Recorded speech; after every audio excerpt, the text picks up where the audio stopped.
Yeah, I'm just prepping myself. Oh God. At Astra. Oh, Wait, leave that in. God. Leave that in.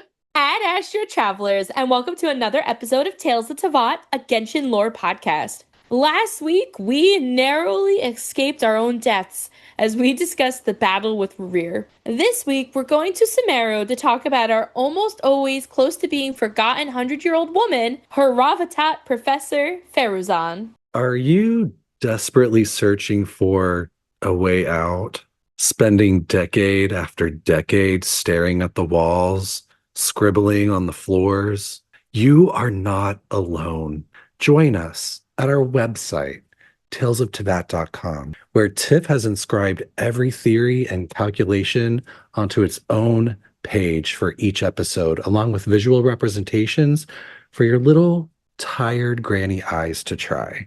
While you're on our site, why not check out our past seasons and special episodes? Along with some lore nuggets, we also include links to our IRL references, some fun little TikToks, and my favorite, artist spotlights from the amazing Genshin community. Finally, feel free to email Albedo at talesoftavatpod@gmail.com to let us know what you think of this week's episode and what topics you'd like to see in the future. Additionally, travelers can feel free to check out our Ko-fi, where you could buy us a cup of coffee or donate to the podcast, or check out our merch shop. All funds from our Ko-fi go toward making the podcast happen, including paying for editing softwares and fueling all-nighters as we research all these topics. Speaking of all-nighters, the academia in Sumeru is well known for their all-nighters.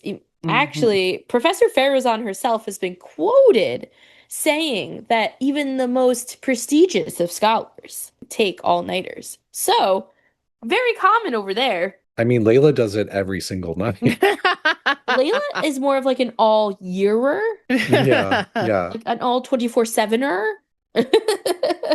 Now, Feruzan has received a lot of unfortunate anti-love from this Yes. podcast. 3 seasons in a row, I think.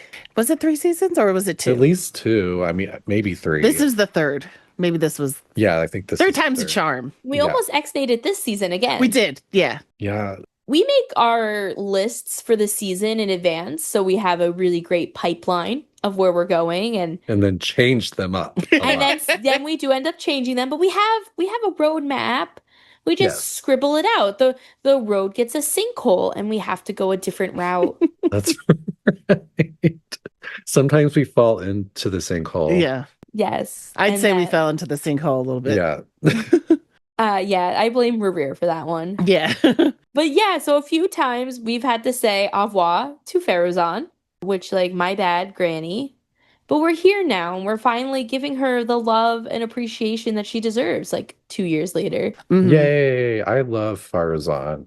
I think she's going to be mad at me, though. I pushed for the name of the episode to be Haravatat Professor Farazan. I didn't call her Madam. Ooh, She's yeah. going to be mad at me. She is, yeah. She's gonna hate you. You gotta show her Yeah. respect. I'm not changing it. Just a little But- bit. I was like, we're finally going to do it. We need a different name. It hasn't come to be as it was named Madame Farazan. So I'll just come up with something different. Well, Godspeed to Tiff, man. Hopefully Nahida is with you in prayer. I know. That little baby better keep me protected. So, Brandon, you said that Feruzan is, like, you love her. She's one of your faves. Yes. But I love a prickly character. I love Mona. I love Dory. So of course I love Farazan. I like someone that is like a little off-putting until you like dig in, and get to know them. Okay. Does that put Sitlali in that list too? Oh, definitely. I love Sitlali. And I mean, come on. We need Sitlali and Farazan as like Laverne and Shirley. Yes. Like they need their own spin-off. Add it to the list of spin-offs. I think they would be best friends. Yeah, of course. And arch nemesis. Yes. It would be the both, and they would be drinking buddies. Yes. Farazan would basically run the show because she'd be less drunk. Yeah. Be like, let's go, Sitlali. But Sitlali would like actually know how to talk to people in her drunken state. I also feel like Farazan would end up calling Sitlali a youngster, and Sitlali would be like, I'm literally like 10 times your age. Yeah. Yeah. Calm down, lady. Now, when Farazan first came out many, many moons ago, there was a lot of questions, and I don't want to say uproar, but like there was a lot of talk in the community about her outfit. And people were like, she does not look like she belongs in Genshin. A lot of people said she almost looked more like a Star Rail character. Oh, I missed that. Hmm. That's interesting. There was a lot of people who were like, she doesn't look right. I'm gonna say it right now. I thought she looked like one of those like old decorative lamps. Oh, wait, Oh, did you think she looks yeah. like a Tiffany lamp? Is that what you're saying? Yes. Maybe. Let me see what a Tiffany lamp looks. Yeah, Yeah, totally. yeah. I thought she looked like the Balico Tiffany lamp, sea blue stained glass. The whole title. I mean, I'm gonna send you guys a link. You can link to it so people can buy it on Wayfair for $132.99. Like, it's great. Yeah, totally. That's her. Oh, it's a dragonfly. Yeah, this is like this is a niche one. Yeah. But I really was like, she looks like a motherfucking lamp. And then I saw the discourse online that she looked like Hatsune Miku. That I can see. I didn't know Miku until she showed up in Fortnite and you had to tell me about her. So Yeah. I can't talk to thinking it originally, but when you said it, I was like, oh yeah, I learned of her existence minutes ago. okay. Me and Brandon out of touch. Wait, Tiff, did you see this? Did you see this meme? It's like 50-year-old Genshin players, and it's all these old, like 50-year-old women, and they're dressed, they're like cosplaying. I don't know if it's AI. Like, that's the thing with today is you don't know what's AI and You what's never not know. sometimes when it's too random, because it's like I could believe it, but it's like they're all like turning around in their cosplay outfits and smiling at the camera one by one, like in a line. And I was just like, it would be me and Tiff at the end, looking over our shoulder, dressed up as someone. Like, Mhm. that's gonna be us. Yep. I'm ready for it. Who are you dressing up as? I mean, I feel like I gotta be Farazan with Yeah. my lamp. It's a lolly. Yeah. Oh my Yes. god, wait. Brandon, are you telling me that you're gonna cosplay Sitlali? Or Ferris, I'll take either one. I don't care. Well, Tiff is claiming her Tiffany lamp skirt. Okay. So Yeah, I'll be Sitlali. I gotta get a pillow. And a spicy novel. Yeah. and you have to be very lightweight when it comes to drinking Yeah, no, like we'll not eat for like a day before. before you have like hardcore vodka. Yeah. Like, Yeah. where's the fire water? But yeah, a lot of people were like, yo, this bitch looks like Hatsune Miku. But I felt like maybe her outfit was supposed to be more of like ye olden day of Sumeru. Oh, maybe. Yeah. Yeah. Since I'm assuming it's the same outfit she had 100 years ago. Since no one ever changes their clothes in this game. I mean, some people are lucky enough to have two outfits, but Cough, cough. Only 6 to 7 people, maybe. yeah.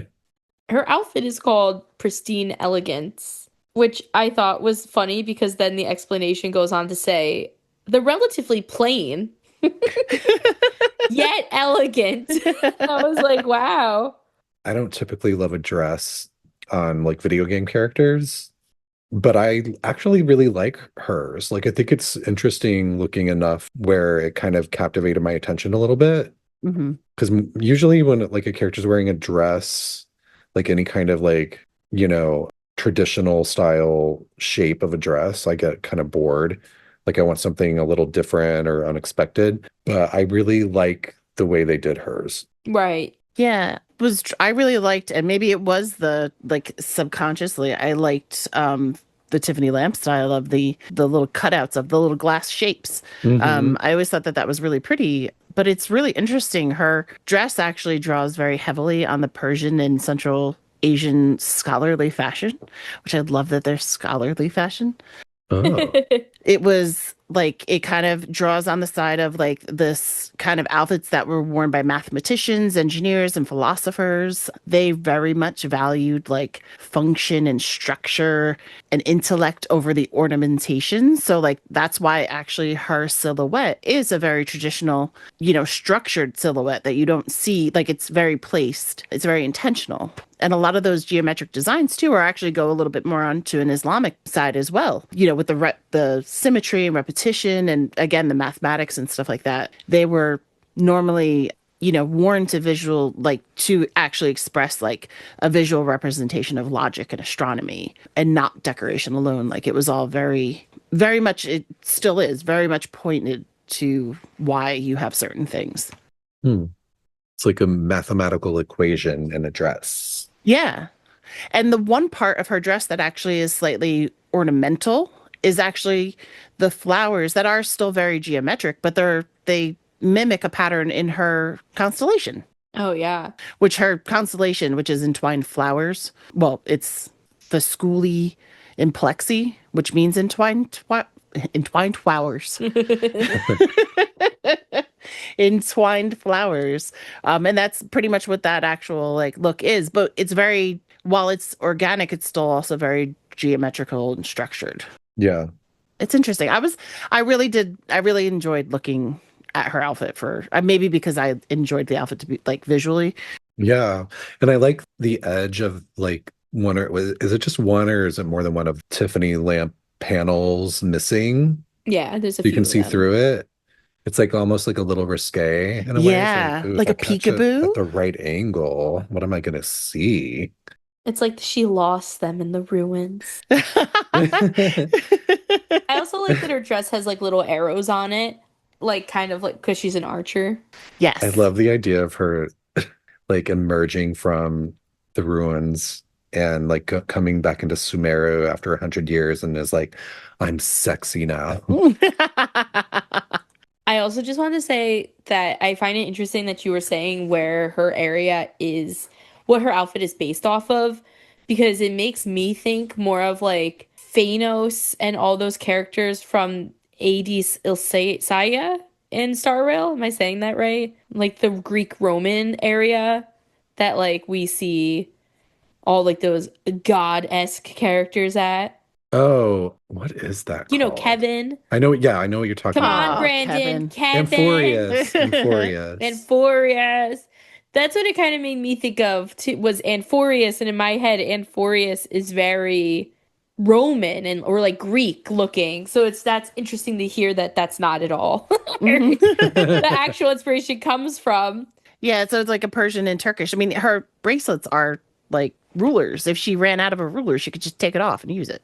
It's fantastic. It's functional. Functional and helpful, but pretty.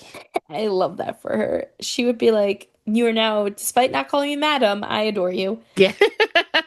I won her back. So, if you didn't get it yet, travelers, Farazan was actually alive and well 100 years ago.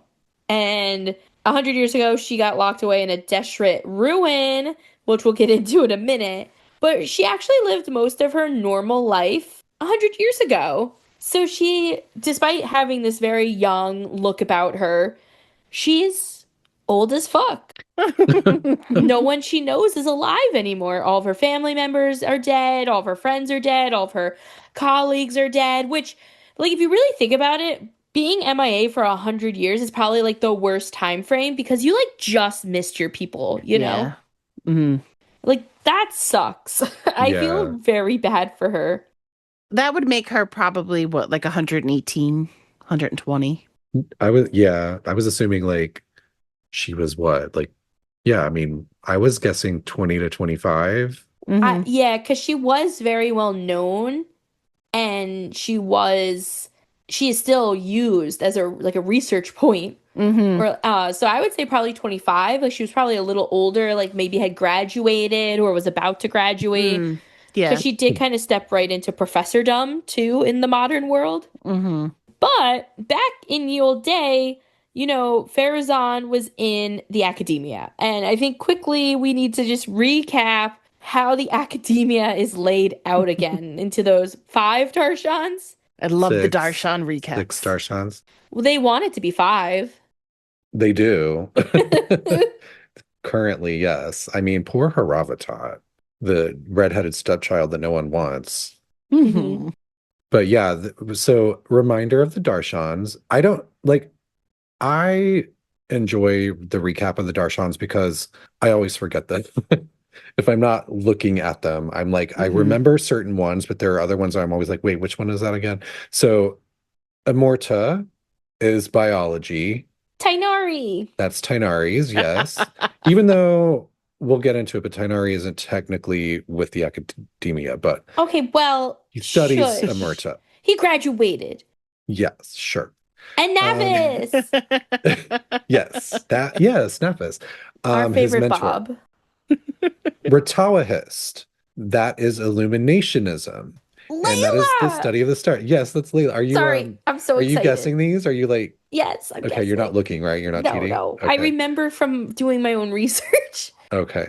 Wait, Tiff, do you remember these? Do you have these memorized? Oh no, not at all. I'm lucky I can say them all. Okay, so let's let Tiff guess. Okay, sorry. I'll stop. jeez. And then if Tiff doesn't know, you can guess Okay. Feeny. So Oh we my did God. Amorta is Tainari, that's biology. Ratawahist is illuminationism, or the study of the stars, that's Layla. So Tiff, what is Spontamod? Spontamod. Wait, so is who do I remember being Spontamod? Is Do you know that what Spontamod is? What they study? is that the architecture one? So No. okay. Mm-mm. Spontamod. Do you want to tap Feeny in? Yeah. Elementalism. What the fuck is Yes. elementalism though? Sino and Lisa. Elemental energy. Oh, okay. Yes, it is Lisa and Sino. Good job. All right. I hope you know this one, Tiff. Haravatat. Is that one Farazan?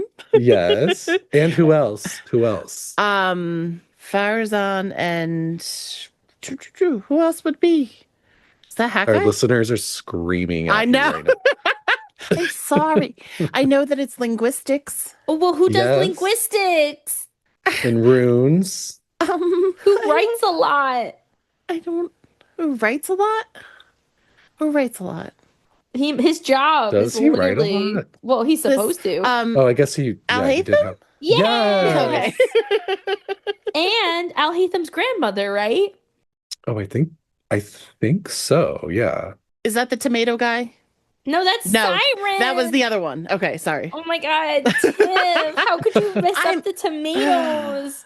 That's Kasharwar and Siren. Lino's adoptive daddy. Okay. All right, Tiff. Vahumana. What do they study? Is that the architecture one? No. Fuck.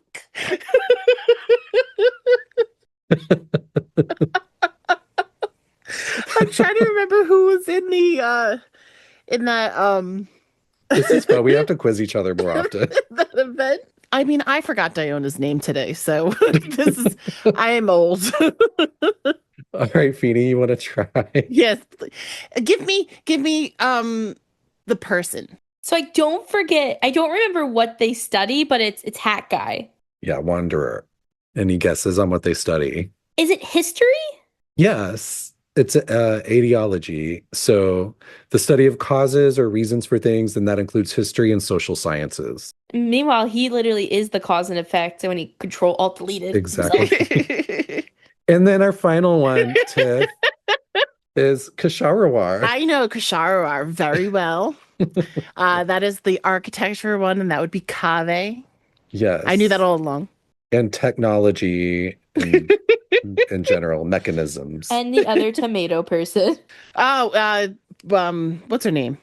Oh my god. Cyrus's girlfriend. I need to start taking like ginkgo Yeah. or something. I went to call her Federal Folder. I don't remember her Better name folder. either.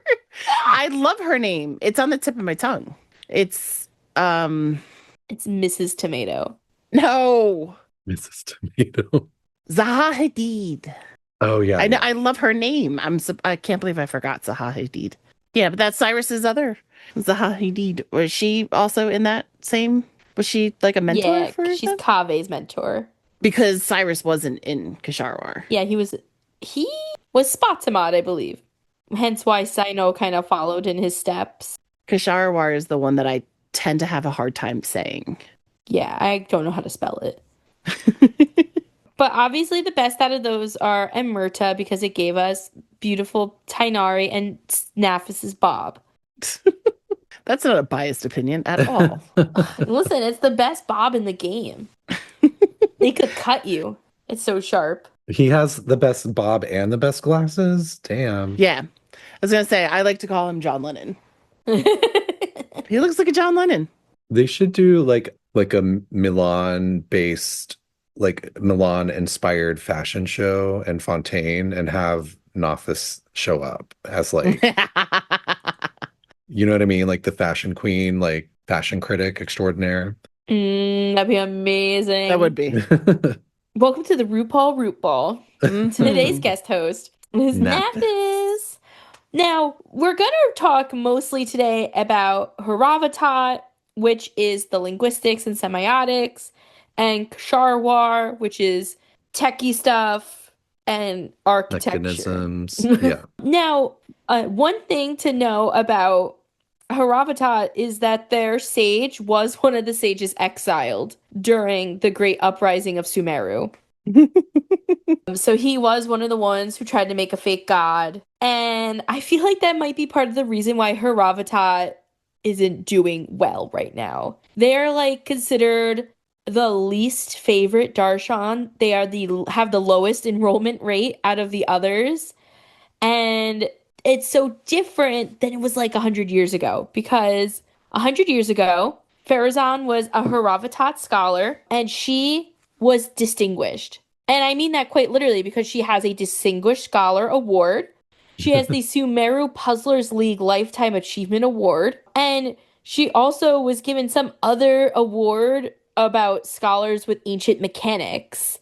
Back then, Haravatat seemed to be much more about translating to understand mechanisms. Mhm. And Ksharwar wasn't really a big deal yet because they didn't understand any of these mechanisms.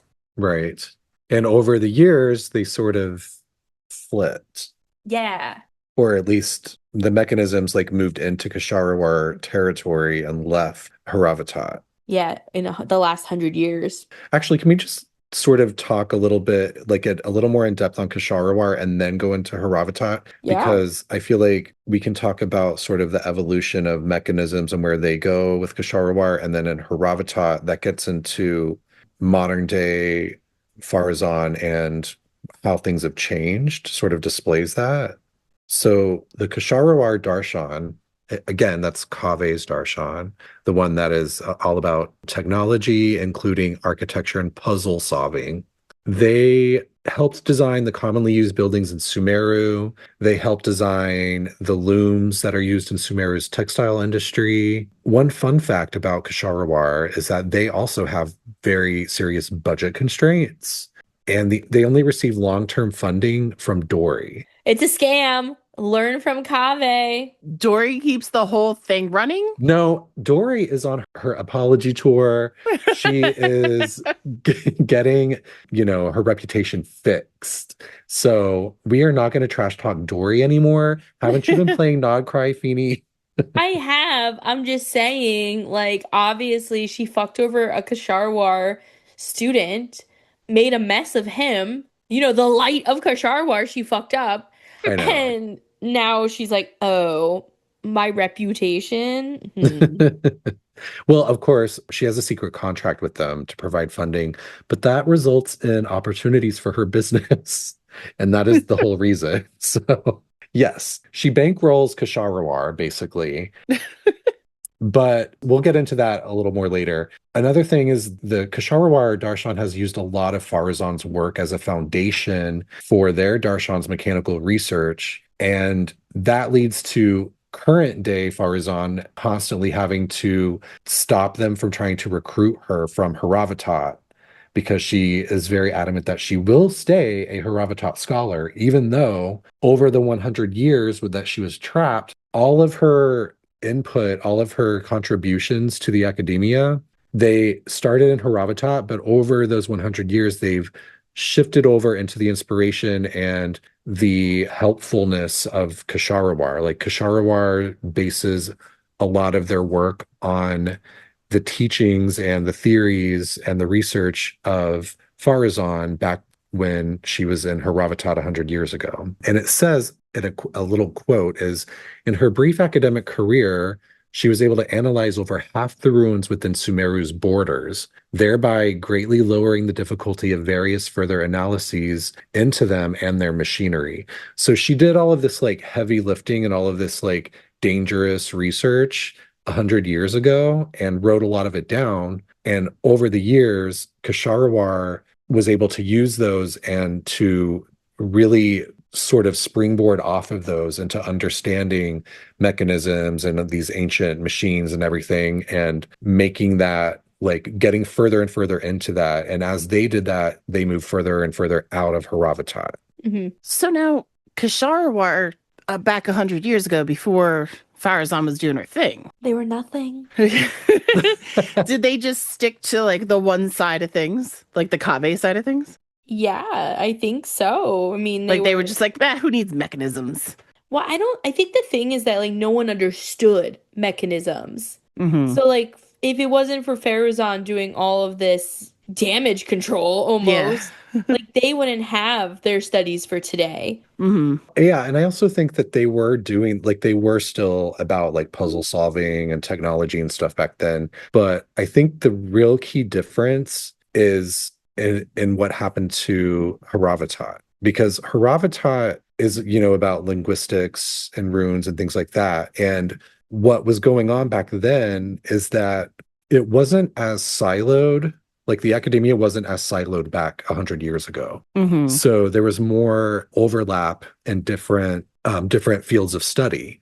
So Farazan, you know, her actual field of study was the analysis of the structure of and the solutions to various rune devices via the study of stone carvings and other ancient texts. So she was studying runes and language of this ancient civilization that created all of these things in order to understand how they work. So she started out, you know, studying the actual language, but that was like what helped her figure out the mechanisms and the technology. So back then, it was fine for that to be in Haravatat. But over the 100 years after, you know, she published a bunch of stuff, Kasharawar was like, oh, this is ours. This belongs to us. We are the technology people. Really? And Haravatat's like, yeah, we're just going to stick to like languages and stuff. Like they can have that. So her research into that, it helped Kasharawar greatly advance the study of ruins over the years, so that when she resurfaced, that field of study within Haravatat was relatively unheard of and unused, although it was very common, of course, in Kasharawar. Even in Kasharawar, it's like, oh, she was sort of like, you know, the impetus of like us learning all this stuff. But even they are kind of like, yeah, we got it. Like, we know all this stuff already. Hey, shut up, old lady. What do you feel so bad about? I know. No respect. And, you know, Farazan is a very stubborn person. So even after her 100 years of imprisonment, she comes back to Sumeru. She's like, no, I'm a Haravatat scholar. You're not switching me to Kasharawar.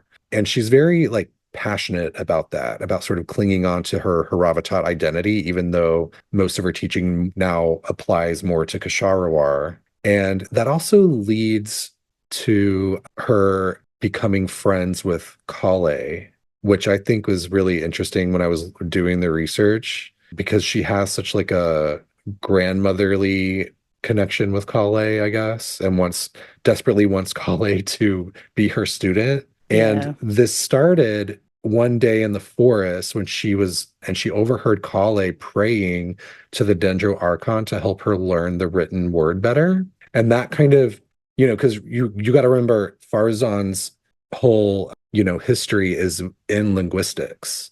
So she still has that like as one of her passions. So she hears someone in the forest praying to the Dendro Archon to help her learn language. And so she's like, oh, who's this? Who is this person that actually wants to learn about language? And Tainari's like, no. Yeah, exactly. So that started this like long-term trend of Farazan trying to get Kale to become her student, even though she already has Tainari, who is in, again, Amorta biology, as a mentor. So she's like, don't you want to come over to Haravatat, even though it's really more like Kisharawar? And she's like, no, I'm good with Amurta. She's just trying to collect them all. Yeah. Well, she's trying to get one. Yeah. That's her issue. Yeah, that's true. She's just trying to get one, but she's like, maybe I can just take everybody from every side, like Thanos in the glove with all the stones. It's all the colors. It's collecting them all. That's as much as I know about Thanos. I just want to add that in. I just like that, like, Tainari invited Farazan to come explore ruins and now has to deal with her constantly trying to steal his daughter. I know. And now she does like the most grandmother things too. She's like, here's a cake. She really is like, she becomes the grandmother of our favorite family in Sumeru because she also has a separate connection with Sino, Mm-hmm. where, one of her actually successful research projects since she came back, one of the only things she was actually able to get funding for was a multi-purpose ruin exploration auxiliary support terminal, codenamed Virum Baka. And that device sort of raised suspicion by the Matra, especially by those that were already suspicious of her for being very foggy-brained about this Deshret ruin that she appeared out of. And they were also suspicious of her refusal to join Kisharawar because they thought that she might be trying to build something dangerous. Mm-hmm. They were like, well, she just doesn't want to join Kisharawar because she's trying to like use whatever technology from the desert to build something in secret. And she doesn't want us like spying over her shoulder. And so that's all happening. And then Sino is the one that actually comes to her rescue and defends her. And that sort of gets her this connection with Sino. So now she has this connection with Tainari, then Kale, and then also Sino. So she's really becomes like the grandma of their family. And it's very funny because Sino, Tainari, and Kale, they all have this like attitude about Farazan of like, oh God, here comes grandma again. She's gonna talk our ear off. She's gonna pinch our cheeks. She's gonna lecture us to death. We're never getting out of here. They have like their own little code system of getting out of talking to her. Oh yeah, don't we see that at the end of like the Temple of Silence Sino quest line? Yes. We do. Where they're like, I need to get the cup. Yeah. And then they leave Kale with her and they're like, we'll save her later. Yeah. She like looks back like, you guys owe me one. Yeah.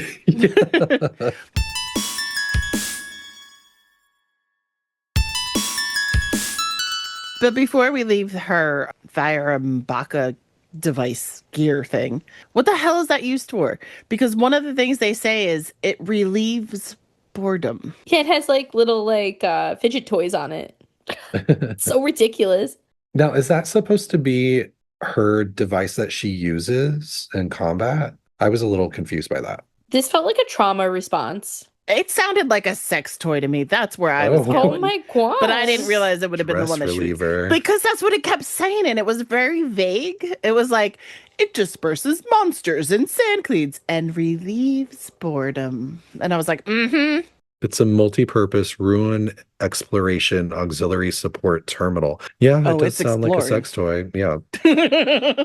Well, I will say that. So one thing about it is I thought it was kind of like her trauma response. She was like, I got lost in the desert once. What's going to help me and keep me from getting lost or in danger again? And then Brandon mentioned that Sino kind of got her free of the Matra. So to thank Sino, she was like, you can name the device. hmm So he recommended calling it the Great Vayuv Yastra. But unfortunately to Sino, but not to Farazan, because she did not like the name. It had already been taken by another device, which is just crazy. And that's how she came upon the Veramka gear name. So, but I looked them up, and I have questions for Sino. Because the name Sino suggested, according to Wikipedia, is a celestial weapon, in parentheses, Astra, in Hindu mythology, named after and attributed to the wind god, Vayu. The weapon is referenced in various Hindu texts. And I was like, oh, Astra, the wind god, Venti. That's so funny because she's an Animo character. Huh. And then obviously that didn't work, psych. And so we go to the new name, the name that, Farazan chooses herself. And it's now named, again, from Google, don't kill me, after a powerful yaksa, which is a nature spirit that's associated with fierce winds and destruction in a lot of Buddhist texts. So again, like another animo relation. So none is about sex. No sex. Oh.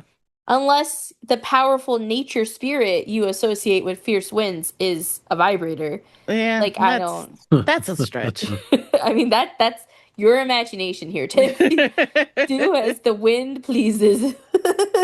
But yeah, I don't know. I just thought that was funny. And also, Brandon, I love that you keep bringing up my family. My little Tainari Sino colleague. Because they really do kind of adopt Feruzan in, and they are kind of like the misfits of the academia themselves. You mentioned that Tainari technically isn't associated with the academia, right? The whole thing in the Sumeru Archon quest that started this was that they were pretending to be Nafis, writing letters to him asking him to come back, and he wouldn't. And Sino literally fled the academia at the start of the Archon quest as well. So they both are kind of like outsiders a bit to the academia, and I think they could see her side a little bit more of like what she's going through in life, where while she gets along well with Kaveh, they're more so talking Kasharwar business.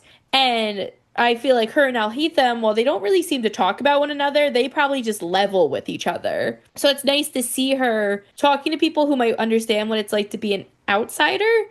And I wanted to go back to what you said earlier, too, about how she won't let go of being a Haravatat scholar. Mm-hmm. And I feel like that's the one thing that she hasn't lost in 100 years. Like, she could still claim that she's a Haravatat scholar, Like, and I think that's like, all my family's dead, all my friends are dead, all my colleagues are dead, my research has been proven, but also has been overcome by new research that piles on top of it. This is all I have left, is to say that I am like a senior Haravatat. Yeah, see, that's one of the reasons I like her, because again, she's like this prickly character that has these like unexpected little poignant ties into things. Like she has these like you're right. She doesn't have any kind of identity or anything tethering her to the world that she lived in 100 years ago, other than her work. And of course, she wants to stick with Haravatat because that's, who she was back then. It's so sad. I know. Poor Farazan. Poor Granny. Like we said, she was a big fucking deal 100 years ago in Haravatat. And now she's technically a foundational big deal in Kasharwar. But 100 years ago, this bitch just literally went missing. Like, that is what they say, is like, it was like, poof, she was gone. She was out studying in a ruin and she just vanished. And there were like a ton of rumors about this. Some people thought that she was taken by the Temple of Silence. Other people thought that the gods wanted her because of how smart she was. So she was like god-napped. Not god-napped. Yeah. And meanwhile, like if you Vanessa. Meanwhile, if you ask Farazan, her direct quote is, "I made a miscalculation while solving a puzzle and got trapped in the ruins." What? Is there a rule that says the senior researchers aren't allowed to mess up? So she gets stuck in this puzzle for 100 years, and she just is spending hours upon hours, days upon days, hundreds of years literally trying to solve the puzzle that has trapped her. She became very much like Fred in Buffy, where she was just writing on the walls, writing on the floor, writing on any space You that mean made Angel, sense. by the way. Oh, well, Angel too. They both did it. No, I mean, you mean like Fred and Angel. Oh, I forget that they're different shows. In the Fred Buffyverse. and the Buffyverse, yeah. So she does eventually get out of there. Now, if you ask her anything about it, she does not remember. Like Brandon said, she has a foggy memory of it all. So she can't tell you the who, what, when, where, why, or how. But when she does eventually get out of there, she remembers that there was a lot of wind involved and whipping around. And as soon as she finally got out, the first thing she felt was a deep hunger. She was like, "Oh yeah, I haven't fucking ate in 100 years." Yeah. So yeah, her memories of it are foggy, but we know that the power, it kept her body in stasis. So it kept her from being hungry, right? Or fatigued physically. But before we get to the part where she gets out and she's hungry, can we talk about like how she gets out and like what happens? Yeah. Because I'm really curious about this. So it says that after like exhausting all of her knowledge, scrawling deductions over every inch of the floor, her memories began to grow fuzzy and her consciousness faded, and she began to mutter words none could comprehend. And at one point, she knew not when, she finally found a way to solve the enigma. And I know that sounds like she just went crazy from being trapped for so many years. Hmm. But I had this thought when I was reading it. I was like, what if she got like possessed by one of Deshret's like retainers or pillars? Wait, I had the same idea. I was like, this is making me think of Ibis the cat. Yes. Oh, shit. Thoth, or whoever, or maybe it was one of the other ones. I don't know. But yeah. It was making me think of the cat from the Sumeru event that I'm obsessed with. I also thought like it could be one of them. Or what if she got taken over by whatever authority grants visions, like when Kanich went full zombie? Mm. I would like it. The way it's described is like, yeah, maybe she just lost her mind, but also like maybe she was possessed and that's why she got out. So just something to think about. I was just going to say, because when she got out, though, she didn't realize that time had passed either, though. Like, she thought she was like in an illusion in one of those devices. So, like, if she did become like a cat or another, like, creature like that, do you think she was still within the device or in the puzzle? Or do you think like she just can't remember being a cat? Well, I don't think she'd be turned into a cat. I think she could have been like her body could have been possessed by the consciousness of Thoth or one of those other Deshret Oh. people, like one of his followers, and that they are the ones that helped her escape.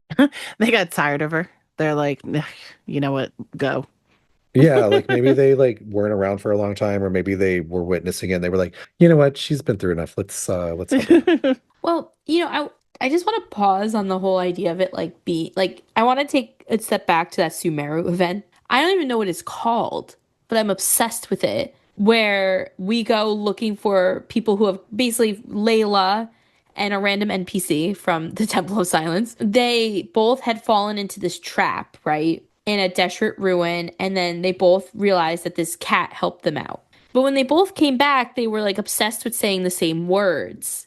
And I just found that very interesting since Feruzan is a Haravatat scholar, linguistics, stuff like that, right? So if you remember, it was that you fell into this ruin and you started to become overwhelmed with words to the point where you couldn't even grasp onto any of those words or thoughts or phrases. You were so over inundated by them. And then the cat would come and try to force it so you were just focusing on one word. Yeah, I think that's also the line that made me suspicious when it says she began to mutter words none could comprehend. Mm-hmm. It was like, again, it's like maybe she was just going in a little cray-cray and was just, like mumbling nonsense, or maybe she was possessed. Or I'm going to throw one more at you. Uh-huh. Perhaps this is Deshret's power. It's forbidden knowledge. Oh, right, because she was like trapped in a thing with forbidden knowledge. Because Nahida does have a quote about Feruzan where she says that Feruzan is suffering from exposure to remnants of King Deshret's power. Mm. And if I'm remembering the Sumeru event correctly as well, I think that the cat, the underling of Deshret, explains that it was forbidden knowledge that was impacting them and that he was able to, subtle it up. So I don't know. Is it possible that these are related? I would be very interested in some additional details to this. I wish that Feruzan had actually been involved in this quest. And really would have made sense for her to be there. Yeah, same. Would have been cool if it was like she actually ended up finding where she was. Yeah. She doesn't remember even where. I also want to expand on the theory that she was helped out of there by whatever authority grants visions, because after she escapes the ruins, like Feeny was saying, the wind picks up and it actually guides her in the direction of Sumeru, and it helps her avoid monsters along the way, which I'm like, Venti, are you doing that? Or is it the Vision Granter? Because I feel like we're pretty sure they're not necessarily the same. I don't know. I change my mind every day. It's like the AI that gives visions, but I don't know, because like Kanich was like fully dead and it took control of his dead body. So Still fucking wild. yeah. So like, I mean, she could have been like crazed in a stupor, and the Vision Granter power could have taken over her body and like helped her solve the puzzle to get out. You know, and that like that wind picking up and like guiding her through like away from monsters, like she's sort of going on like that, like as a zombie herself, until she feels the sudden sensation of hunger again. And it's so strong, of course, because she hasn't eaten in 100 years, that she collapses and passes out. And then the wind, it then throws dust in the eye of a nearby sumpter beast in a passing caravan, causing it to stop long enough for them to notice the glow of the vision that had just appeared next to her unconscious body. It has to be Venti. Or is it Venti and Istaroth working together? Or is it just some AI that grants vision? It just seems so wind related. Like, And she's for her to get an Animo. Animo, yeah, the Animo It's vision gotta adds be to it. something. But again, too, it's like we know that Venti and Istaroth have something going on. We know that Farazan lived for 100 years without eating, drinking, peeing, sleeping, anything. Like, you know, the stasis, it's like, did Istaroth hold her in stasis? Oh yeah, maybe Istaroth was like, maybe like a fragment of Istaroth was like powering that ruin that she got trapped in. And maybe Istaroth did it on purpose to save Farazan's life. But why would Istroth care about Farazan at the time? Why does Istaroth care about anything? Well, I mean, maybe- she's not so bored. Mondstadt. She's Maybe Deshret trapped a fragment of Istaroth in that ruin. oh, maybe. You know what I mean? Like maybe it was against Istaroth's will. I can go with that. Or, you know, Istaroth really had a soft spot for the people, if we remember her being the only shade that talked to Enkanomiya Yeah. after they sank. So it's possible that she maybe heard a cry amongst the wind. Thanks, Venti. Also, like, who fucking knows, right? Like, Istaroth and Venti have the same VA across every language. So they might be twins. I don't know. Yeah. He might be a wisp of her. So there's a lot we don't know. Ooh, I love that idea. Yeah, it's just like, you know, she cut a piece of her hair off and Venti was born. But yeah, so then, you know, like Brandon said, the wind hits a Sumster beast in the eye, and a treasure hoarder, or not a treasure hoarder, it's an Like eremite. Rael? They're like, whoever is just like mad. He's like, oh, keep going. We're going to fall behind. And then he spots the glowing vision that has formed next to Farazan. So that's also how she gets her vision, is escaping. Which, Yeah. Venti, AI, Istaroth, what's going on? Somebody give me an answer. And then Farazan pulled out the key to the hibernation chamber of her spaceship. And then she also told us that our sibling never left the spaceship. Oh my god. Then she stepped foot in Nodcry and said, "This is where my spaceship landed." And we all went, "What, What? the fuck?" No, what is Robin? Jesus, what? Thank you, Stranger Things, for all the brain rot over the last month and a half. I just want to know who said suck my fat one. Suck my fat one. That's literally everyone. That's Conria. No, it was Sino, but he was talking about like one of those Anjong Chalilila nuts. And Tainari literally sent him out. He was like, go anywhere but here. Like, Kali's like, Master, I don't get it. He's like, good. Don't understand this one. My baby angel. My baby angel. And then Farazan was like, baby angel, that's not good English. Tainari, do you want me to teach you linguistics? He was like, I was talking about a Sealy. She's like, damn it. Damn Oh my you." god. But anyway, This is like Tava on crack. honestly, total side note, I will probably cut this out.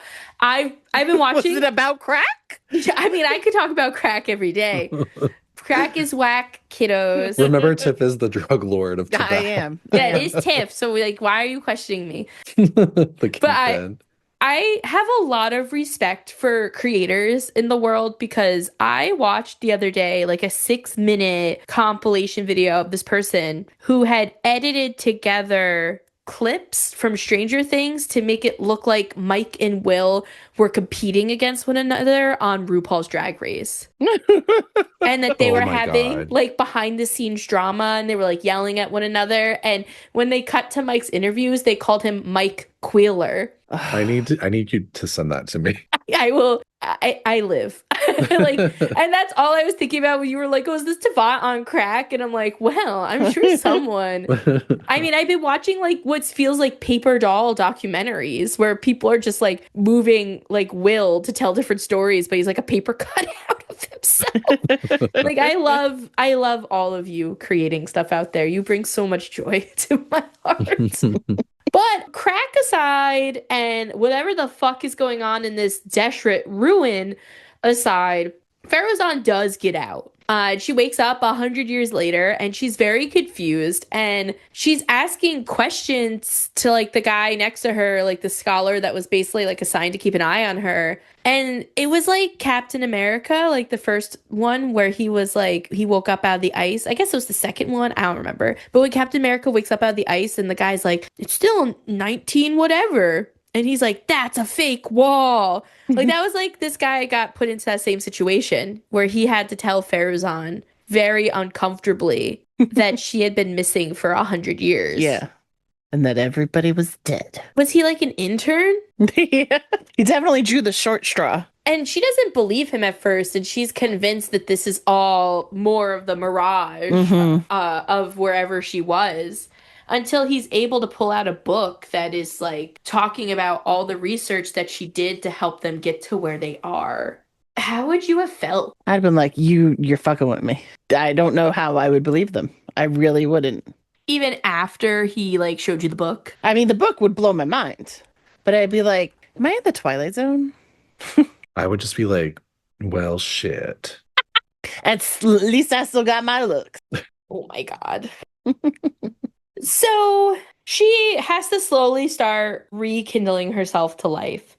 And one of my favorite parts about like her new life, first off, she's afraid of thunder. She's still afraid of thunder, even though she hasn't heard it in 100 years. Second, she absolutely thinks that rice pudding is the worst.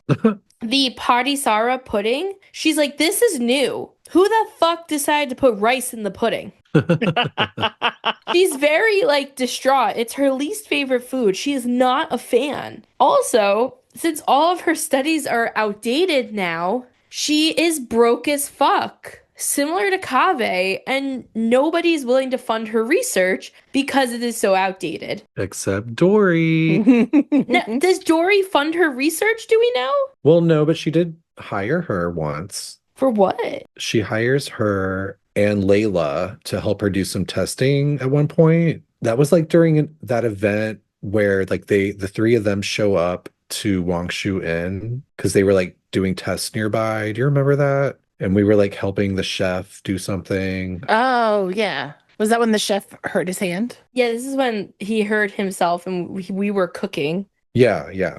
So that is like one instance of Dory like hiring Layla and Farazan to help with stuff. I forget what they were testing, but Interesting. Also a good duo together. yeah. They're fun. I like Yeah. the idea of them together. Also, what's interesting is, as we'll find out in her hangout, the representative from Kasharawar is like trying to sway her over to join them. And she actually says, like, oh, if you join us, you'll have an unlimited budget. And I'm like, your Darshan is broke. How are you promising an unlimited budget?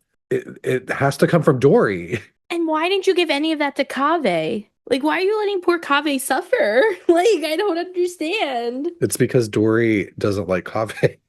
Yeah. But meanwhile, Dory apparently likes Farazan. She's like, yeah, I worked with her. She's fine. Yeah, I'll give you a blank check if you can get her to come over and help work on mechanisms to help my business. That made me laugh so much that I actually coughed my ass off. That I had to like shut off the microphone.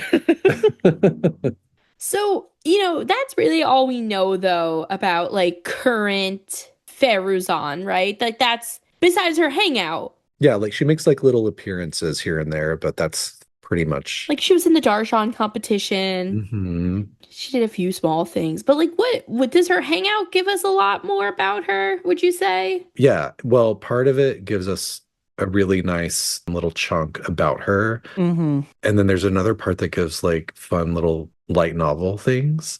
Okay, sit lolly. So, do we want to get into it? Yeah. So, her hangout starts with Tainari at Parties DI asking us to go with Kali to check on Farazan in Sumeru City. And, he's explaining like her backstory for like anyone who hasn't read about it in her character stories that, she's 100 years old. She's kind of an oddball. And she was supposed to meet us here in Parties DI, but she's late. So we're like, okay, we'll go with Kale. And Kale's like, oh God, I have to deal with this woman who like is trying to make me her student. So we go with her.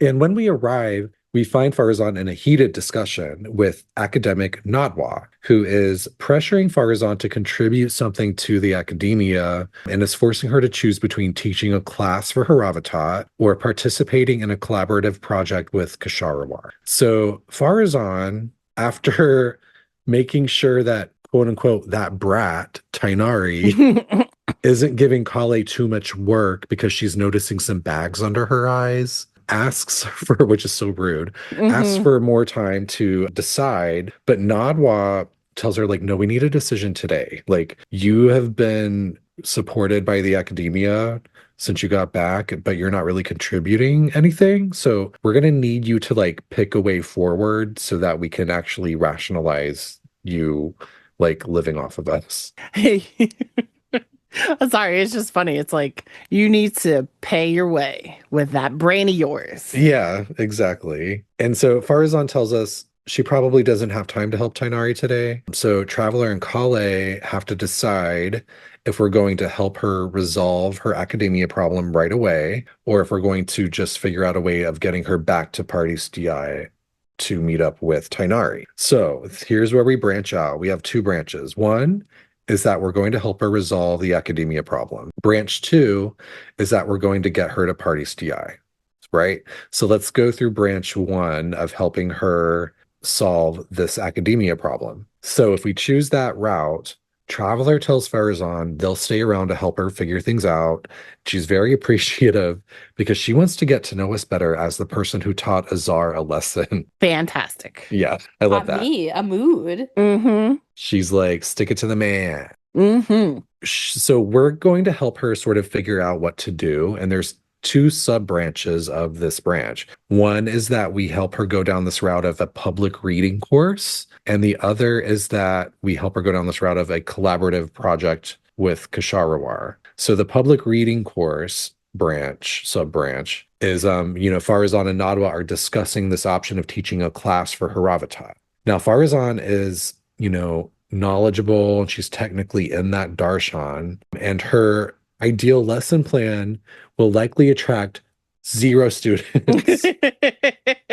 Nobody wants to learn about the ancient mechanics. Right. Or mechanisms. Yeah. Her whole thing is like, my lesson plan would deal with studying ancient documents related to mechanisms, but modern day Haravatat students don't deal with mechanisms.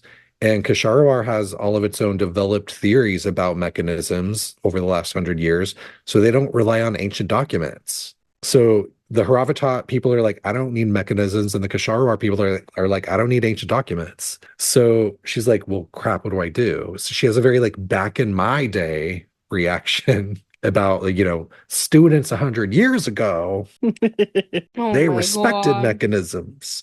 And they wanted to learn a variety of topics. Nowadays, people want mainstream subjects and popular research. Did she just become Southern all of a sudden? Yeah, where did this come from? The bell? It's my relatives. Like, all of my relatives are Texan.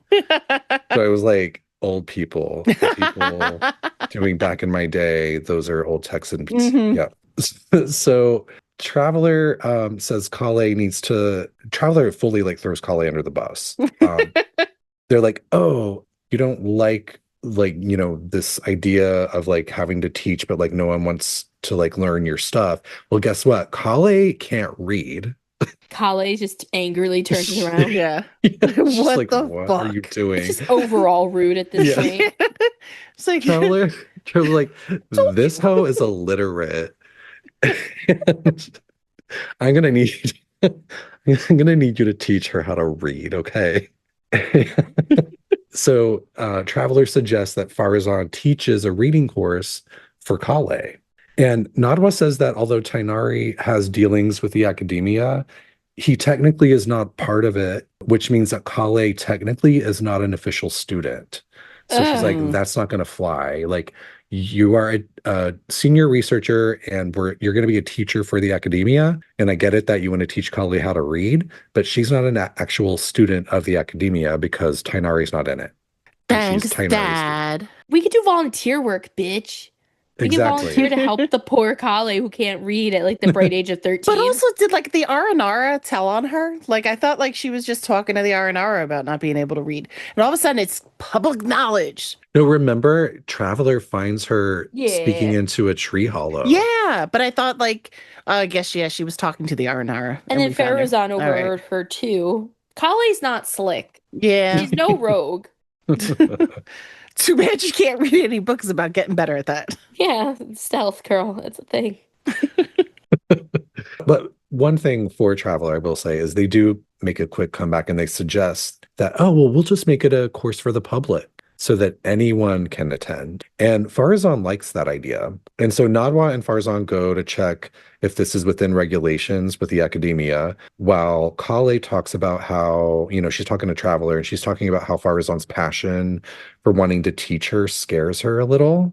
But she clarifies that Farazan never pressures her, since she knows that she's also still recovering from her Elazar at this point in the story. And she says that she even brings food to her in Gandharvaville, and as long as Tainari doesn't find out about it. Yeah, because Tainari is like your nutrient. It's the vegetables. powerhouse of the cell. Yeah. And you're supposed to be eating well, damn it. Yeah, But what's a grandma for? Literally. exactly. And that's exactly, Traveler notes that it sounds like they have a grandmother-granddaughter relationship. I like the fact that Traveler knows about a grandmother and grandfather. You forget that, like, she's got parents somewhere. I mean, Does she's got she? a sibling, obviously, but she came Yeah. out of something. The spaceship. I think she was birthed from the spaceship. I think she came out of a key at this rate. The key to my hibernation chamber. I'm never going to get tired of saying it. That's the other name for Farazan's gear. The key to my The key to, hibernation to the chamber. hibernation chamber of my spaceship. Couldn't even get it out. I was making myself laugh so much. So Farazan comes back after successfully coercing the academia to accepting her public reading course proposal. And they're like, okay, fine. And they give her an application to complete. So she's going through this application with us and she's like, okay, we have to decide on course materials and decide, what's appropriate. And they immediately just sort of decide against children's books because they want the course to be geared toward people who already have a basic understanding of reading. In other words, Kale. Farazan is basically like, oh, I'm going to teach Kale, but I have to make it fit the public. Yeah, like how can I make this benefit my granddaughter in the best way possible without seeming biased? Yes, a very grandmother moves. So Kale suggests that they do like easy books, but not ones for children. And Farazan mentions that now that the academia is easing up restrictions on book circulation, now is a great time to teach this course. And I never really thought about that in the grand, when you zoom out about like the big story of what's happening in Sumeru at this point, where, Azar has been exiled with the other like rogue sages. Mhm. But I never Yeah. thought about, I knew that they had a tight leash on academics in general, but I never thought about like books, like just even like simple books to read for fun. Yeah, they literally had banned books. Yeah. I didn't remember that they banned like that many books. So I thought that was like, oh, that's a good point. So I thought that was a nice little tie-in to the main story. Yeah, Mhm. definitely.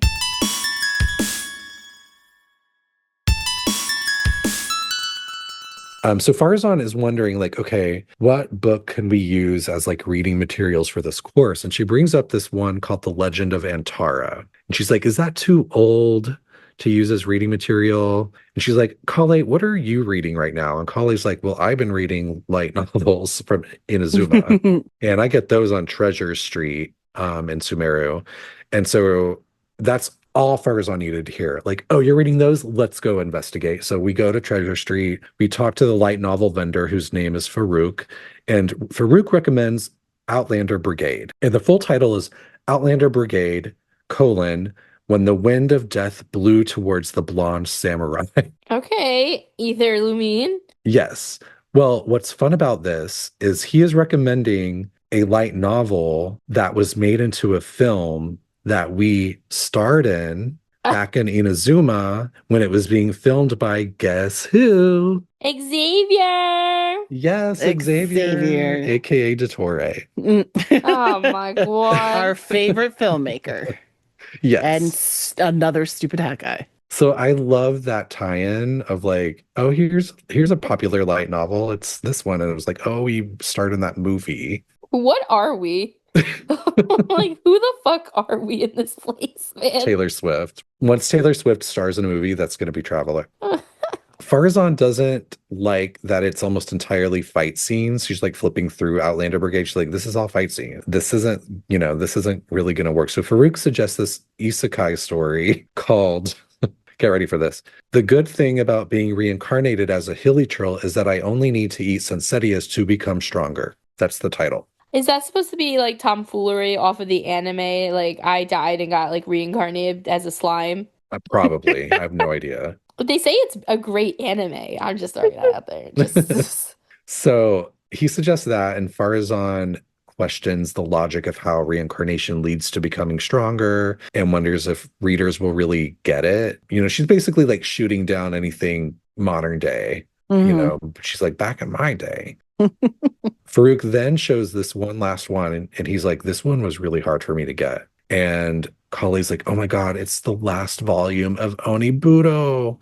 oh. And Oniburo is there's a book that you can buy in Yai Publishing House that has like the first 2 story arcs of it. For anyone who's interested, it's about an Oni warrior named Yutaka Rito and the destruction of her people. We love that. I love it that they're referencing like these things that are already in the game that you've done previously. I thought that was really fun. So yeah, there's this last volume of Oniburo, and then Farzan's like looking at it and she's like, oh, this looks good, but this has too many confusing phrases that I don't recognize, like third eye of perception and illusory mirror. And that sort of leads her to harken back to her favorite book back in the day, which is Tales of Shahryar. And she's like, I wonder if it concluded, like if it ever finished. And it must be so popular today. Oh God. The 100-year-old novel, I'm sure. Yeah. She's like, it must be so popular. It must be a classic. And Farouk is like, well, I think I know of an antique dealer, Daraf. Stab right in the chest. Down the street, and he might have it.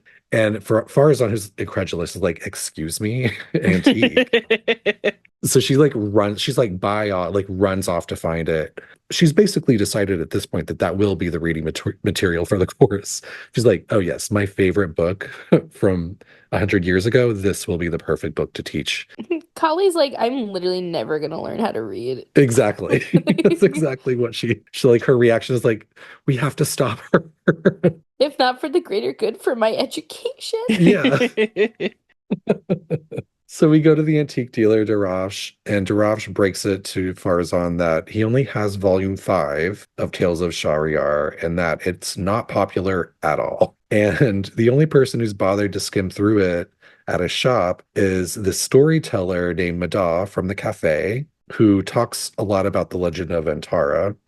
So he's like our next stop on our little journey. So we go to the cafe. Mada says that he tried doing a reading of Tales of Shahryar for his audience, and the reception was even worse than the Legend of Antara. So, you know, people are not liking these old books, but they especially don't like Tales of Shahryar. Anything that Farazan is connected to, she should just assume is going to go bad. I Yeah. know, honestly. poor Farazan. So, but he tells us that the story, or he tells us the story that the first 4 volumes of that book were very popular, but starting with volume 5, the author started adding in a lot of popular tropes and trends that brought the quality and the reviews down. And then he kept releasing volumes trying to sort of appease the public instead of like sticking true to like the story he was trying to tell. What And an that ass. the interest shrunk so much that he eventually stopped writing it and he never even finished it. That's kind of sad. Yeah. And apparently the legend of Antara survived through all those years while, the tales of Shahryar faded away. And Madoc concludes that only time can separate the classics from fads. And this makes Farazan kind of realize that, oh, maybe some of my favorite things from the past aren't the greatest. Like maybe I'm wrong. Maybe, just because I thought it was the greatest at the time, it didn't actually stand up over the years and years and years. And Kale mentions that she has tried to read classics, but they don't actually hold her attention, and that she learns most from reading books that she likes. So Farazan is like, that's all I needed to hear. So Whatever you she's- need, my baby darling. Exactly. My sweet darling baby. So she's like, yeah, okay, the best way to teach people is to, teach them from things that they enjoy reading. And so she's like, Kale, you liked that Oniburo book, right? So we're going to teach that. That's going to be the course reading material. Decision made, problem solved. And Farazan is like she's like, now that, I chose this book, I'm going to have to actually read it. And she's like flipping through it. And she's like, wait, I'm a little puzzled by some of the readers' messages in the back of the book, like little messages that the people that read the comic are like sending in to the publisher. There's 2 of note. One of them is, even if it reminds me of my dark history, I still can't help but be drawn in by the story, which is obviously by Ito. Or the blue Oni, Oh, yeah. because he's a little like Where is dark he? Didn't he go to compared to jail? Maybe he's writing from jail. Takuya. It could, I mean, I would imagine the jail has a library. Yeah. If Yaimiko wants to make money, it does. Facts. I bet it is him, because even if it reminds me of my dark history, like it's not goofy enough to be from Ito. So I think you're right. And then the other one that she mentions says, the author has written all the things that I only dare whisper into a tree hollow.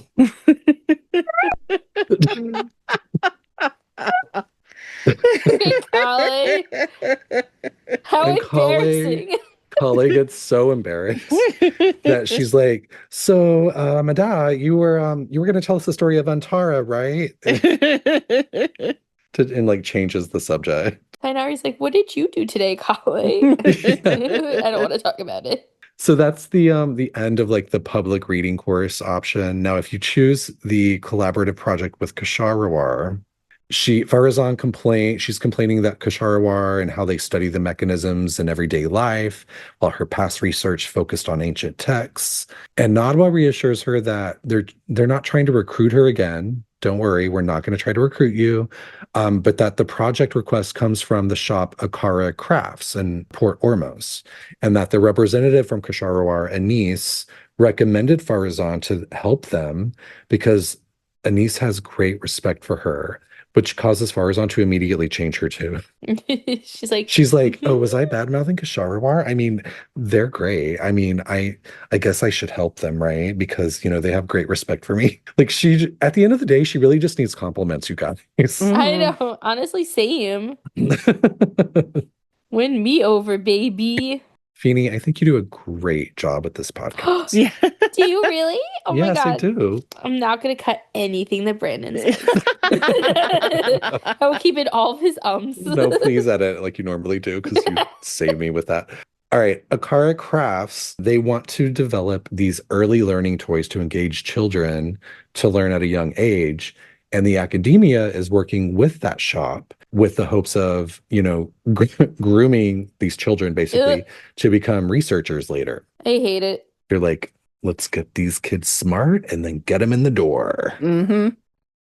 Those Darshans need to make money somewhere. Yeah, exactly. Yeah, it's like future business leaders of America type shit. So Traveler and Farazan head to meet Anise at Port Ormos while Kali goes back to Tainari. And then we meet up with Anise. Anise is like fawning over Farazan. She tries to lure her to Kasharawar. And again, this is like where she like, oh, well, if you come over to Kasharawar, we'll give you an unrestrained budget. Where? And Farazan is like, no, no, no. She like shoots her down. I'm like, girl, get that coin, but whatever. And so then we meet Momdo at Akara Crafts. I guess he's like the owner of that. And he tells us the conundrum that they're in of like, we need to design these early learning toys that are not too complicated, but are also not too easy. And so Farazan proposes this puzzle game called Pagoda Stack, inspired by ancient mechanisms. And it's like moving, stacked rings between 3 poles without placing the larger rings on smaller ones. And it becomes increasingly difficult as more layers are added, as they like add more rings, blah, blah, blah. So they get these kids around, like they gather some children and Creepy. adults to test the toy that she came up with, like this weird like prototype that she wrote out on paper. So they start playing with it. The kids are actually really enjoying it. And then it like becomes, as they add more layers to it, it becomes more and more challenging. So through this demonstration, Farazan is sort of explaining like, okay, like effective learning tools don't need to be mechanically complex, but like as long as they're well designed and you have it to where you can change the rules, it can sort of encourage, problem solving and make it, harder. And so the people are really impressed that are like gathered around. And Akara Crafts are like, we like this. We're going to actually like, let's start developing this stuff. And so Farazan at that point is like, great, this is perfect. I'm going to create a reference book to like help explain all this. And she asked Traveler which approach to take with the reference book. Should I do a detailed one or a simple one? So if we tell her to do a detailed one, she spends, 2 days on this reference book for her toy prototypes. She does this presentation on it at this conference event that they set up. All the children are bored out of their minds and the adults. And that sort of teaches Farazan the importance of like having an engaging design for reference materials. However, unexpectedly, this NPC from the Adventurers Guild named Kamal shows up and he's like, I think this is great for adults, like adventurers. So she's like, oh, well, at least I didn't waste my time. Meanwhile, if you tell her to do like a simple and fun reference book, that goes really well. It gets more success at the launch. The children and the volunteers really like it. And it leads to some of the kids being like, which Darshan should I join later? Or they're like totally drinking the Kool-Aid. But it's a nice reminder that back in Farazan's day, it wasn't as siloed at the academia, because the kids are like, should I pick this Darshan or this Darshan? And Farazan's like, don't even think too much about that. Like, just focus on learning. Don't, like put yourself in a corner that you can't get out of. So I thought that was interesting. She's so sweet. Mm-hmm. So let's roll back the clock to when this first branched in our hangout. Branch 1 again was resolving the academia problem that she's having with Nadwa. And she's like, I can't come meet up with Tainari. I have to take care of this. So we've covered that branch, right? We've helped her with this academia thing. Branch 2 is like, let's get her ass back to Party's DI. So Traveler, if we go down that branch, Traveler and Kale convince Farazan to come to Party's DI, and she's like, yeah, let's just like ignore all of this academia stuff and head out. And Nada was like, no, the deadline to make this decision for the academia is today. So we're like, oh, well, Tainari actually wants to discuss research with her. And Farazan and Kale lean into this idea to convince Nadwa, who's very suspicious. And Nada was like, well, what kind of overlap is there between Farazan's research and the Immorta Darshan? That doesn't make any sense. It's biology. And Farazan makes up a lie on the spot. Love her. She's like the greatest improv artist. She's like, well, Tainari wants me to help with researching this fully automated irrigation system. and she's like, really? Oh, that's fascinating. That existed 100 years ago? And she's like, absolutely. And lies through her teeth, convinces Nadwa to let her go. So we go back to Party's DI and we meet up with Tainari. And Tainari's like, oh, thank God you're here. I need your help with Karkata, who is malfunctioning. My baby. I love that Karkata comes back into I know. the Do you guys fray. want to remind people who Karkata is? Yes, Karkata is the puppy dog of the family. So Tainari found a wandering dog and took it in, basically. If you didn't do Tainari's storyline, we do have an episode about Tainari that you can go back and listen to and hear a little bit more details. But Karkata is one of those like mechanical crabs, and we find him malfunctioning. He's bringing like all of these parts somewhere, and he's been accused of like robbing people and whatever. So with Tainari, we go and find Karkata, and lo and behold, find out that Karkata is a creation of someone that Tainari went to school with. And the creator has died. And Karkata has been collecting all of these robot parts, trying to fix his creator because he does not understand, because he is a robot crab, that his creator is dead. So Tainari, at the end of the storyline, makes it seem like he is giving Karkata up because robotic mechanisms like this are illegal currently in Sumeru. You're not allowed to do any research into like robotic sentient beings. And Tainari lies and acts like he's giving him up to be killed, but actually takes him to Paradise Dia and lets him live there. And he supposedly is like Tainari's research assistant, and Sino helps Tainari cover him up, which is amazing. Yes. And if you go to Paradise Dia, you can actually see him at any time. During the day, he's a box inside, and at night, he's outside. And that was, one of the most heartbreaking story quests in the game. Until we went to Natlan. I was like, oh, that's so sad. There's a death. We never have death. 37 deaths later. Yeah. 46, 62, 127. 1 badillion. So, and I'm glad you brought that up, that Karkata is sort of forbidden, because that's exactly why he was summoning Farazan to try to help him with this like forbidden research, because he's like, Farazan will help me. She doesn't like, she likes to stick it to the man, remember? Like she's gonna help. She doesn't play by the rules. That's right. She like harkens back to a different time. So he's like, Karkata's in trouble. He's malfunctioning, and we need to figure out a solution. So Farazan, looks at it, as the mechanism expert, and she determines that the problem with Karkata is his restitution module, which is like this module in these mechanical life forms from back in the day that help sort of restore them to, like if they get damaged or whatever, it like keeps rebuilding itself. And Karkata's is messed up and it needs some parts. And, she talks about like, Karkata's former owner, Abatui, again, that's the guy from Tainari Story Quest who passed away. He must have found that in the desert, like the restitution module. So Farazan and Traveler go to the Northeast hypostyle desert to speak to villagers at this archaeological site, because Tainari's like, like we're going to need to figure out like a way to find these parts that we need.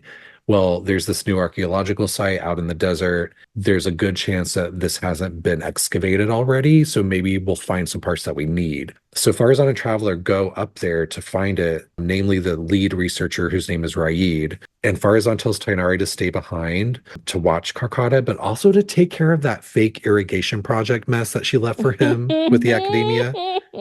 He's like, what are you talking about? She's like, Kali will fill you in. And then we leave. But we also know that Tainari is not good in the heat, so he probably was a little #grateful. That's true. Maybe, Farazan was probably kind of looking out for him in a way by also giving him more work to do. By giving him an out that also made her day a little better. Yeah.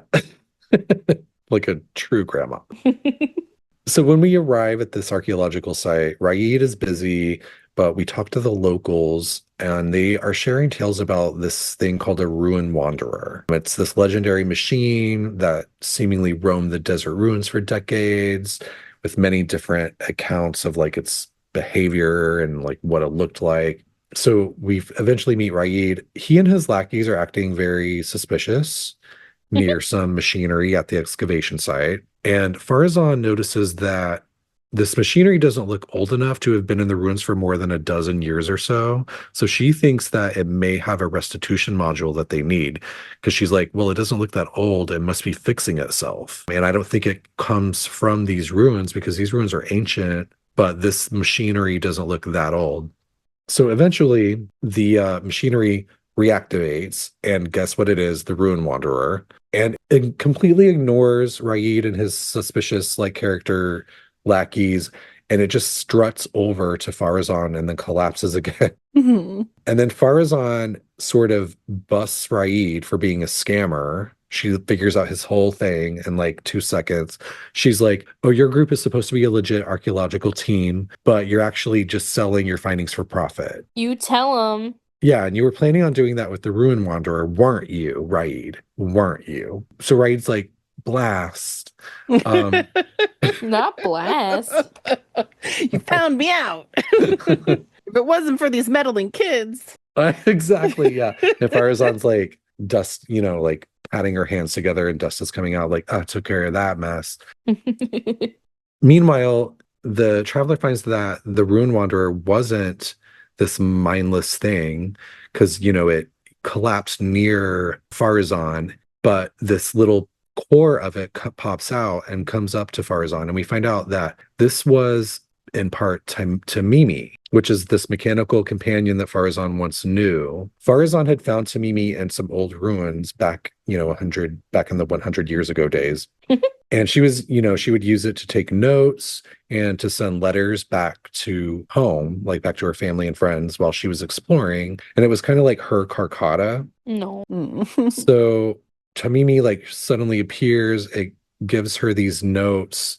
And they include personal writings from Farazan's past, which explains that Tamimi was rebuilt by her mentor and her family with a self-learning system that they sort of upgraded in place of the restitution module. And they did that in order to help it find Farazan because her mother, in a letter, just knew that Farazan was still alive after she disappeared. She's like, I just feel it. You're still alive. We are upgrading Tamimi to find you. We know that we probably won't be around by the time it finds you, but we're giving it these letters to deliver to you.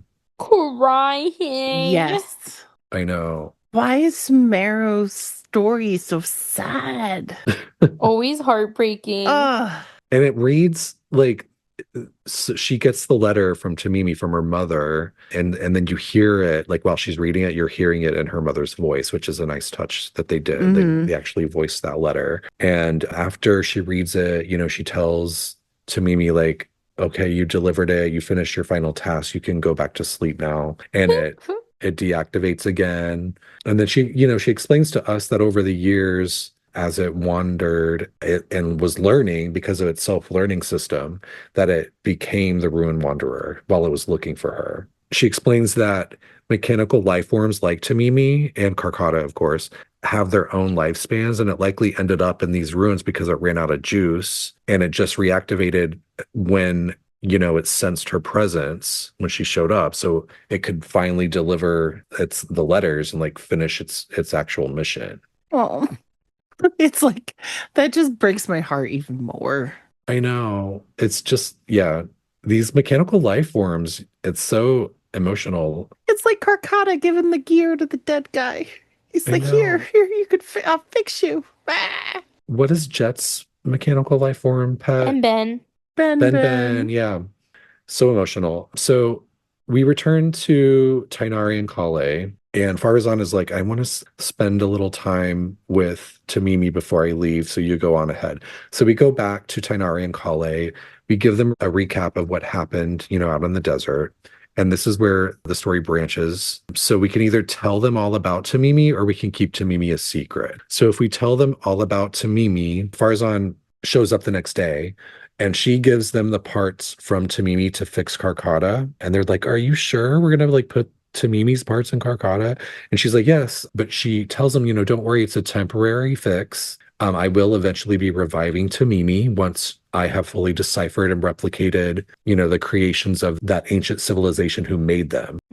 So that's like one branch. And then the other branch is if we keep Tamimi a secret from Tainari and Kale, Farazan shows up. She still gives them the parts from Tamimi to fix Carcata, but they don't know that they're coming from this mechanical life form that was very dear to her. So she meant, and we tell them basically all about Raid, but not Tamimi. And what's a nice touch is in this branch, Farazan is like, oh yeah, I turned Raid into the academia. So Raid is definitely in jail now. Hell yeah. I Well, hope he that should be. happened in the other side too. Just I know. it wasn't that important. Yeah, yeah. It was like too many emotions happening Yeah. like right up front in that one. Because I also think something that's emotional outside of Feruzan here is like Tainari kind of having to face like that dilemma of like, I might have to do this one day to Karkata Yeah. and also come to terms with that. So he knows how hard that is. And I don't know if that's something that Kale has really like fully thought out, right? Because she still doesn't even know how to read, the poor girl. Like she's got, simpler things to focus on right now. But like it's such a big Kale has picture been on thing. her deathbed. I'm Yeah. sure she understands. No. I mean, yeah, she understands, but I don't know if she understands the level of like importance that this sentient being is. Yeah, that her yeah. pet That's- might die. Mechanical Yeah, life forms. Or her pet will die eventually. Yeah, like I don't think she's as close to Karkata as like Tainari is. Like, Maybe she needs a goldfish first. Kale just met Karkata. oh, this is the during first this. time. Sorry. Yeah, because when we first get to Party TI, we go into the little greenhouse thing, and Kale's like, "Oh my god, it's a monster!" Oh, And Tainari's like, "No, this is my pet. Traveler helped me with it in a previous thing that you weren't involved in." and the other thing too, just like a cool like Tainari to Farazan comparison here too is like I feel like while Tainari loves Karkata for being who they are, Tainari also likes that Karkata is a connection back to his peer. And for Farazan now, the being is also a connection back to her family who wouldn't stop looking for her, which I think makes it tougher. Yeah. So again, we're in this branch where we keep Tamimi a secret. So Farzan, she still gives them the parts of Tamimi to fix Karkata, but she doesn't tell them about Tamimi. So we go outside and we talk to her about that. And she says, yeah, I decided not to tell Tainari and Kale about Tamimi because I don't want them to feel bad about those parts being used for Karkata. Because she knew that they would like be like, are you sure? Like this was your pet. And you're sort of giving us these pieces to fix our pet, which I thought was like a really nice sort of subtle thing of like explaining the character of Farazan and like her integrity and her emotional intelligence, which we don't see a lot of. And so she talks about not expecting to ever hear from her family or friends from her old life again, ever since she got back. But, because of Tamimi, she was able to remember them and to learn that they never gave up on her. Which probably meant so much to her. Yeah. Yeah. And that sort of, she kind of glosses over it, but it's again this like subtle sort of moment of this like poignant moment where you're sort of seeing like the hidden depths of Farazan. And she thanks Traveler for caring and mentions that, when she first returned to Sumeru, she had no one to check on her, but now she does. No. And she sort of marvels at the fact that she had people who cared for her 100 years ago and also today. Cute. So nice. It was nice. It was a nice It really ending, was right? nice. Can I say one thing that you're gonna hate though? So you were just saying how like it was so nice for her to know that like her family was still looking for her and Mhm. all that jazz. When do you think the guilt sets in at that point too of like my family was looking for me for so long and now Oh, I they know. like they don't even get to know that I made it. Yeah. Like I caused and I mean I'm sure And that they didn't die looking for her though, so that we know of. they sent the mechanical being off to do the dirty work. Yeah, but Well, mechanical beings are yeah. illegal. I would guess that she takes comfort in knowing that they believed that she was alive Mhm. and that they went through all the trouble of sort of rebuilding Tamimi with this like Yeah. whole new system just to deliver their letters to her because they believed that much that she was still there. Now, if this was real life, I'd be like, girl, she's dead. Like when you see And like you're like, stop telling your toaster to find your daughter. Yeah. like when you see like people of like when you're watching true crime stuff and like this person's has disappeared and has been missing for like 10 years and they're like, I still believe in my heart that they're out there somewhere. Like, girl, they're dead. They're dead. Not to be like too blunt, but girl, they dead. But I like it in this context of like, no, we believe that she's Yeah. stuck in a ruin, transfixed in stasis, and Not hungry at all. Not hungry at all. Literally not hungry. I just like, I wonder like on those existential nights if that's hitting her, you know? Because like in the real world, you would have that, like that moment of like, this was really nice, but now I also know that like my family, like, did they even live their life after I went missing? Like did they stop going on vacations? Did they stop eating out? Like I don't like this is the way I would be thinking. I'd be like, oh my God, like they stopped living their life. And while at first they'd be like, oh my God, they never stopped looking. I'd be like, oh my God, they never stopped looking. Yeah, I don't know if that would ever go past me, honestly. I think I'd be like, oh my God, they kept looking for me. That's so sweet. Good they didn't go on vacation. My ass was stuck in a cave. Well, I mean, they didn't know she was stuck in a cage, though. They thought she was dead. Like, and then they still kept, I don't know. It's like Will, I guess. Same thing. Lots of Stranger Things references today. The great thing is this isn't real life, so Yeah. it was fine that they thought she was still alive. But you know where it's like real life? What? The fanfics will make it real. And that's all that matters. That's true. Is there like a Buck and Eddie Farazan crossover? I've never found it, but I'm almost positive You're it's starting out it there. right now. I actually wrote it 3 days ago. Do you hear the keyboard clack clack clacking?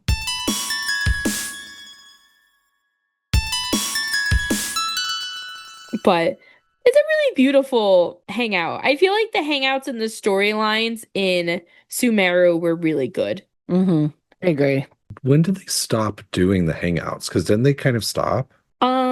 We have Fontaine hangouts. I know that much. I'm always behind in hangouts, as we love to know. But I believe that the last hangout they released, or I shouldn't say the last one they released, but the most recent character that got one was Lynette. She's the only Fontaine character with one, and there are no Natlin characters with hangouts. Right. Yeah, I think that's when they started experimenting because like Fremine had that event that sort of gave him a lot of attention, right?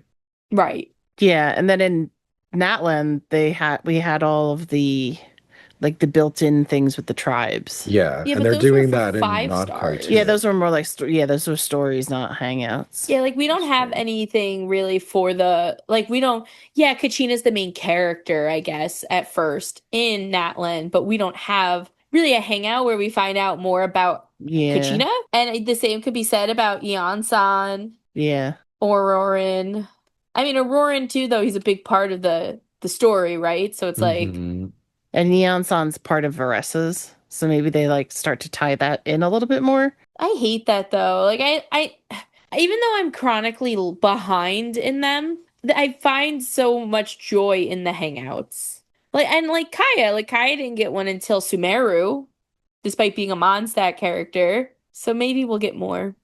I don't know. Yeah, I don't know. Like I was just assuming that maybe there's sort of like dialogue fatigue going on because they're trying to incorporate more stuff into like the main story. Yeah. And I will admit, like, there are some hangouts where I was just like, "Ugh, this is too much. Like, this is boring. I don't like it. There are other hangouts that I think are great, but I wish there was a way to sort of shine a light on the 4 stars without it being like the way that old hangouts used to be. So maybe they're still figuring that out. I mean, I feel like they don't really need a hangout. I think a world quest is fine. Yeah, I was gonna say not a limited event because then like if you don't get to play it and it's a character you like that fucking sucks. Yeah. But a world quest I think would be awesome. Yes, or just make them events that you can play in the future. Yeah. Yeah. The Fremenes should be a world quest because that was so fantastic. Yeah, absolutely.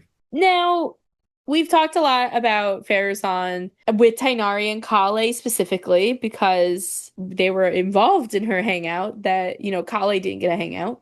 But there are a few other characters that she like generally interacts with. She is very grateful for Kusanali / Nahida. She thinks that, knowledge is becoming free like it's supposed to be. Thanks to her. So that's one thing she's happy about because she definitely thinks the academia is still about their idiocracies. but at least Nahida is in charge, is basically her thought process.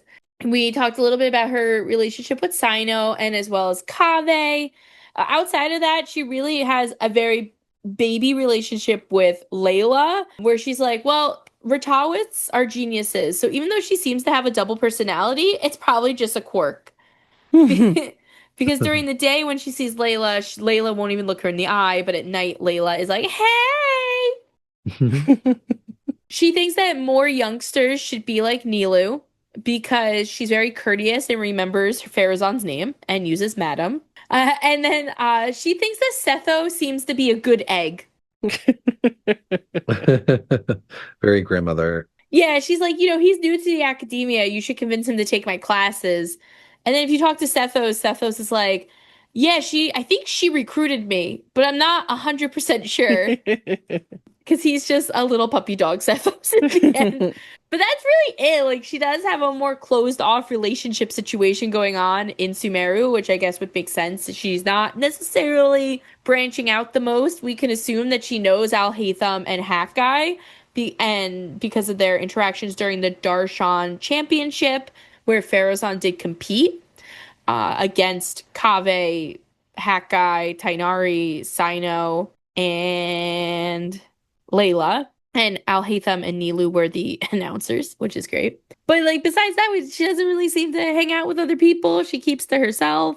The only thing that I did want to just touch on, because I thought it was interesting, is that her name is in Persian means luminous and shining, and it's derived from Iranian names like Foruzan, which is very close, and Farazan, which are radiant and wise. So it's kind of nice, like it's this whole scholarly idea, and her name kind of reflects that. It's not necessarily like it's appreciated in Persian culture, like the intellect and beauty and things like that, but it's not necessarily one that you see like in like stories and stuff like that. But it does have a lot of that Persian and Iranian kind of background that we see a lot of in Sumeru. But I do think that Kirara is getting annoyed with us. She's always annoyed at us. Well, I think the issue is that she's holding our mail a lot longer now, and she's just not happy with it. Yeah. But at least it doesn't have anthrax. That we know of. Now that we're every other week, she's just like, ugh, come on. I need everybody to know that there is a GIF of Kirara and anthrax, just so you all know. I did not make it. It just exists. What? Yes. Stop. No, it's real. It's great. So, What? yeah, I looked that up and I posted it in the server the other day. It was Wait, did you amazing. see this before the anthrax thing started? No. Who made this? I don't know, Reddit. If you go back in the Discord server, I think it was Wait, someone in our Alice. server made it? No. Elliot said anthrax was mentioned on Drag Race tonight. And then said, send them a cease and desist. In which case, I just happened to look up Genshin Anthrax in the GIF, with like really shooting for a Holy Mary.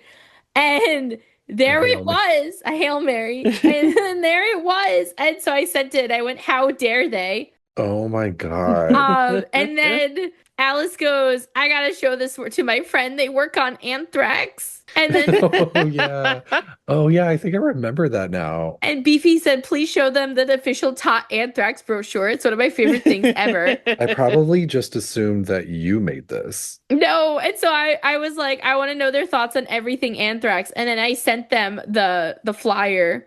And Alice goes, I shared it with my anthrax research friend, and she mentioned that it'll be useful for her symposium poster this month. Oh my God. And they went, oh my God, I need to see this poster. I hope Albedo makes it.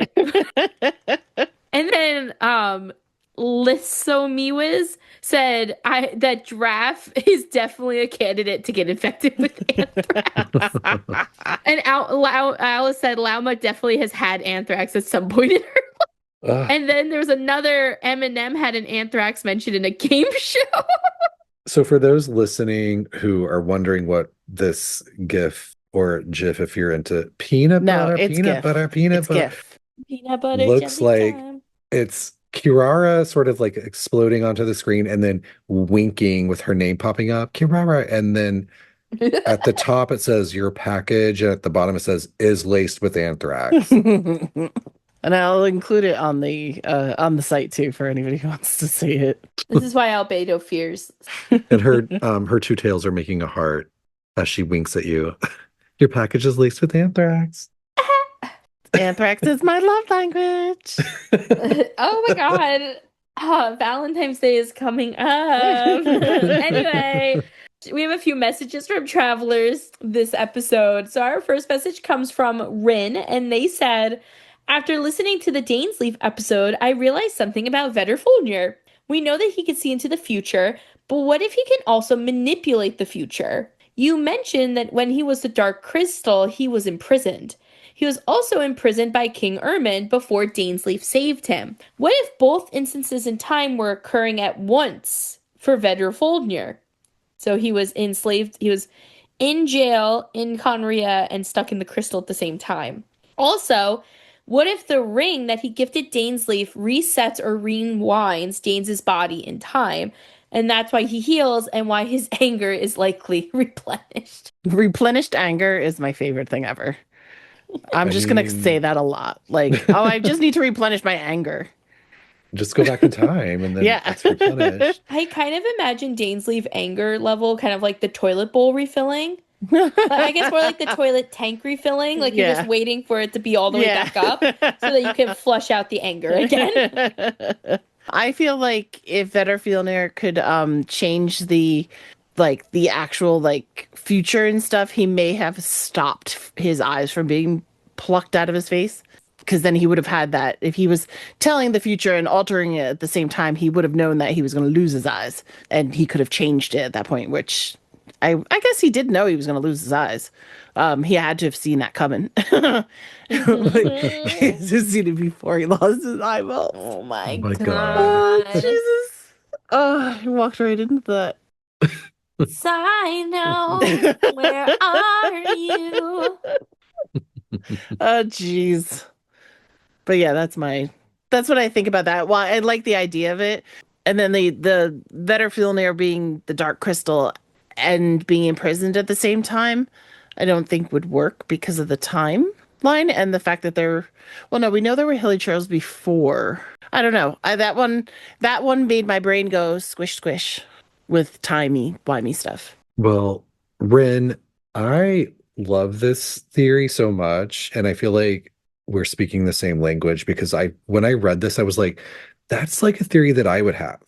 Like, that is something that I would wonder to myself. Like, we're definitely on some kind of wavelength thing like that. I love it so much because, yeah, it's like, of course, like his consciousness was projected out into like the weird time space ether continuum, like key to my hibernation chamber type of thing. The key to my hibernation chamber. Like there's chains like holding it in place, and he's like, I'm just a sinner. Like, what if he was in his jail cell, like just sort of mentally time traveling into the future or the past or whenever it was for him? Is that why he like only half pays attention to fucking Rerir when he comes into the jail cell? He's like, I'm busy looking into the future, Rerir. I think so. And if we don't have a Valentine that says you're the key to my hibernation chamber, I'm going to be really upset. Oh my god. That's the only Valentine this year. It's all the other ones.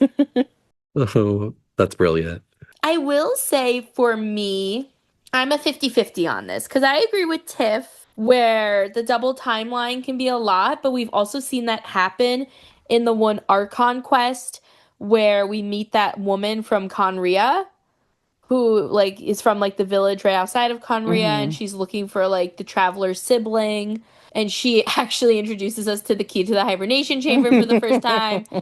So we do know that like there is this chance of like timelines overlapping, which is very distraught and confusing to me. But also, I'm with Brandon where it's like, this is some shit that Genshin would pull. This is the timey-wimey bullshit that really makes you sit there and go, huh, what was really happening in those moments? And, we don't want to spoil too much going into nod cry and what happened. So we won't talk too much about it. And like the rear parts and getting to see. But we did talk last week a little bit about Vedderfolnir not really giving a fuck about Rear. And so yeah, if he was like, I'm actually trying to manipulate the future, and to counter Tiff, like yes, he did lose his eyes, and would he have stopped that? But what if he did stop it and then realized it wasn't the right way and he went and removed his eyes again? Because He there's pulled them fate. back out. Well, there's still like a fate line, Yeah, yeah. To me, it makes perfect sense because, I mean, in the timey-wimey way, because if he's trapped in prison, he's like, I need to get out of here. Like, what can I do? Oh, I know. I'll go into the future and I will influence someone to become, this abyss sort of thing. I can then later use to go in between timelines and affect everything to, do whatever he needs to do to Ermin, to do whatever. Like, what if like everyone that betrayed Dane and like took the abyssal power was influenced by Vedderfolnir time traveling? And then Vedderfolnir is just the true enemy of the game, and poor Dainsleif has just been a Bobo the Fool the whole time. I mean, it would make sense if like the big bad for Dane at least is his own brother. Yeah, you're Yeah. right, unfortunately. It makes you really like Dane. Yeah, I feel like you really came around to Dane like with the last quest that we discussed. I liked him and Albedo teaming up to make Rear go, what the fuck? So, that really warmed my heart. Yeah. Is that all it took, though? So if Nilou has a whole thing with Albedo, Ooh, then what? I ship it. Ugh. Just kidding. I only have 2 Albedo ships that I can get behind, and that's not one of them. I actually wouldn't hate them together, but I can actually get behind more than one Albedo ship, but I'm only into 2 of them, and that's not one of them. one of them's Mona, right? Nah, You used to like them. I guess 3. Okay, who are the other two? Nat and Albedo. Oh, well, of course. I wasn't counting that. I was counting like in-game characters. Oh, it's Kaya Albedo Okay, yes. and Mona Brothers. Albedo. They're my faves. Well, we love some surprise incest on this Mhm. podcast. But also I will say like those are my favorite 2 of the game. But I do on like a lower level, I do like Albedo Sucrose. It's not my favorite. Really? Well, Hmm. I do think there's a sweetness to it. Wait, Amanda, hold on. TMZ just pulled up Oh shit. and they're asking like, oh, if you like sucrose that much, why haven't we done an episode on her yet? No comment. No comment. Talk to my publicist. His name is Albedo. Yeah, I don't know. There's really no other like Albedo ships that I'm like super into. I know people like ship Albedo Zhao. I know that's a big one. And I also know that people ship Albedo and Tainari, but I can't really get behind that one either. I just like them as like drug buddies together. Why? They're doing things together because they're friends now, which is Tiff great. is like 2 of my best suppliers. Yep. Kave is the third. Not Kave. I'll hate that. Kazua's my other. Kazuha. Yeah. Although Kave and Aventurine might be some of your good business too. I don't know what goes on the 4th floor of Twink Tank. Mhm. But I did want to just quickly, before we move on, Rin also asked about the ring that Vanderfolnir gave to Dane, saying, what if the ring that he gifted Danes resets or rewinds his body in time, and that's why he heals and why his anger is replenished like a toilet tank? It makes perfect sense. Like, he's all about time. He can sort of see forward in time. Maybe he can influence time. Like, yeah, why wouldn't he give him a ring that alters time? But here's my question for you on that, right? Because I agree. That was my first thought was, yeah, if I saw into the future and saw that my brother was going to get cursed, I would give him something that could at least make his life not terrible. Especially when it's really partially my fault because, my eyes were the ones gouged out. I was the one who spoke up to the king. But my other question becomes, is this like one of those really wacky things where Vedderfolnir knows that his brother needs to defeat him in the end? And so he's like, the only way that the world is going to survive is if Dainsleif kills me in, update 9.6. Ooh, yeah, I like that. That's also very Genshin. That's something Genshin What would do. if, because we know that Dainsleif makes a comment about fighting us in the end. What if we're Vedafilnir? Shut up. I hate it. No, Mm. Tiff. I'm Amanda. I'm I'm Amanda. I'm Amanda. 6. No, how old was Amanda? 6. It was 6? Okay. I'm Amanda. I'm I'm 6. Anyway, thank you, Rin, for the question. Thank you, Ren. Thank you. Our next message comes from the one and only Melty from the Residence. Burr, burr, burr, burr. Check out their podcast if you haven't. Melty said, "We've seen that the new Nodcry characters get unique interactions with the world around them that you don't get with other characters. For example, Lauma interacts with animals, and Flynn's can understand the wild hunt language. My question is if you could go back and give an older character a similar way of interacting with the world around them, who would you pick and what would their interactions be?" And an example that Melty gives is Nuvolette has Melzines run up to him when he's nearby and can give him gifts or other special interactions. I love that. That would be fucking adorable. Like, that's such a good example, Melty. Yeah. And it's like Nahida can talk to the Aranara and like sees them. I guess everybody else doesn't really see them. Oh, that'd be so cute. Like, if she like walked into the forest, they would just like gather around her. Hi. Yeah. I like the idea of cats all talking to Diona. She would not be all that excited about it because she gets really jealous about the cats and how the cats get all the attention. But I could just see them like, it would be so funny if everywhere she went, all the cats just jumped out and just sat around her like, hi, pet us. Or brought her like rats. You know how like cats like bring gifts to their owners? I hate it. Oh my God. That's really funny because I had a similar one, which was cats being attracted to Kirara. Oh, yeah. Love our kitties. But the other one too, Razor, we know was raised by the wolves, but we don't have any wolves for him to go talk to outside of the old dead one. Well, there's new wolves. I don't know if you can interact with them, though. New wolves? Yeah, there are wolves in Wolvendom now. There's What? wolves in what? Are you talking about Rift Hounds? No. There's No. wolves. Guys, you don't go visit Andreas weekly? No. Oh my God, guys. There's like literal wolves hanging over by Andreas? Yes. Are they like real? Yes. Are you on crack? I wish. No, it's been like that for like at least 2 or 3 updates. I couldn't. Where are the wolves? I haven't had to do Wolfie in a while. And I guess when I do, I'm usually just too busy trying to beat you getting there by going the opposite.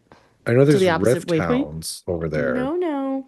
No, no. No. Are the horses there too? No horses. What about cows? No moo-moos. I'm sending you guys the picture.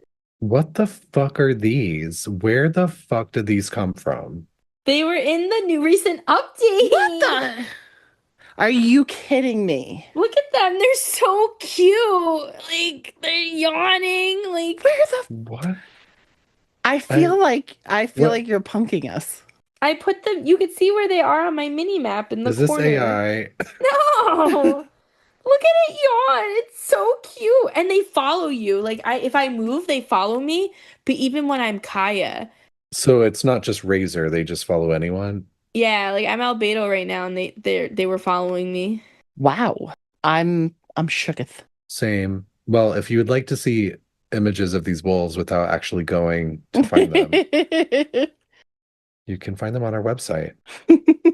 I cannot believe that there are wolves there. I can't believe that I've not paid attention. It's because we played Andreas like 700 million Yeah. times and have never seen those until now. And So I've we're given like, up on trying to what? find the unusual hilly troll all the time. I just feel bad killing him, really, is what it comes down to. He's my friend. Even though he gives me cabbages when I kill him, I don't like it. Yeah, those are the wolves. Anyway, did you guys give all your Yeah. My brain is blown. I got nothing else. Yeah. So I have some suggestions I'm ready. to answer Melty's question. Okay. What if Kale had special interactions with like signs, message boards, or books? I think that'd be cute. She was like trying to pronounce like words, like The poor fucking thing. Would it be helpful to her or would it mock Right. her? I mean, they would have to do it right. I don't want it to be mocking. Like, I think it would be cute if it was like, "Oh, I just learned this word the other day," and like, you know what I mean? Like, I'm invested in Kale's journey. Like, I want her to learn to read for real. Yeah. Oh, that's adorable, Brandon. I just imagine it like Pee-wee's Playhouse, though. Like the word of the day, and then all like the inanimate objects are like, ah. That would be a really fun like tie-in. Like, if someone was like a Pee-wee nerd on the writing Mhm. staff and was like, "Oh my gosh, Farzan and I have a thing where we have a word of the day, and this message board says blah blah blah," and then she like screams. It'd be so good. My other ones were that, because I can't just have one, besides the Carrara one, Dahlia. I think that Dahlia should be able to trigger like animo environment reactions, like blowing dandelions with wind, Mhm. or triggering like the little animo floaties. Mm. I just feel like there should be some kind of like venti, like, "Oh, I have like this favor from Venti, I can do this." And then my favorite one is that I think children should run away from Arlecchino. That'd be fucking hysterical. That'd be so funny. I think that Hu Tao should interact with ghosts at Wuwang Hill.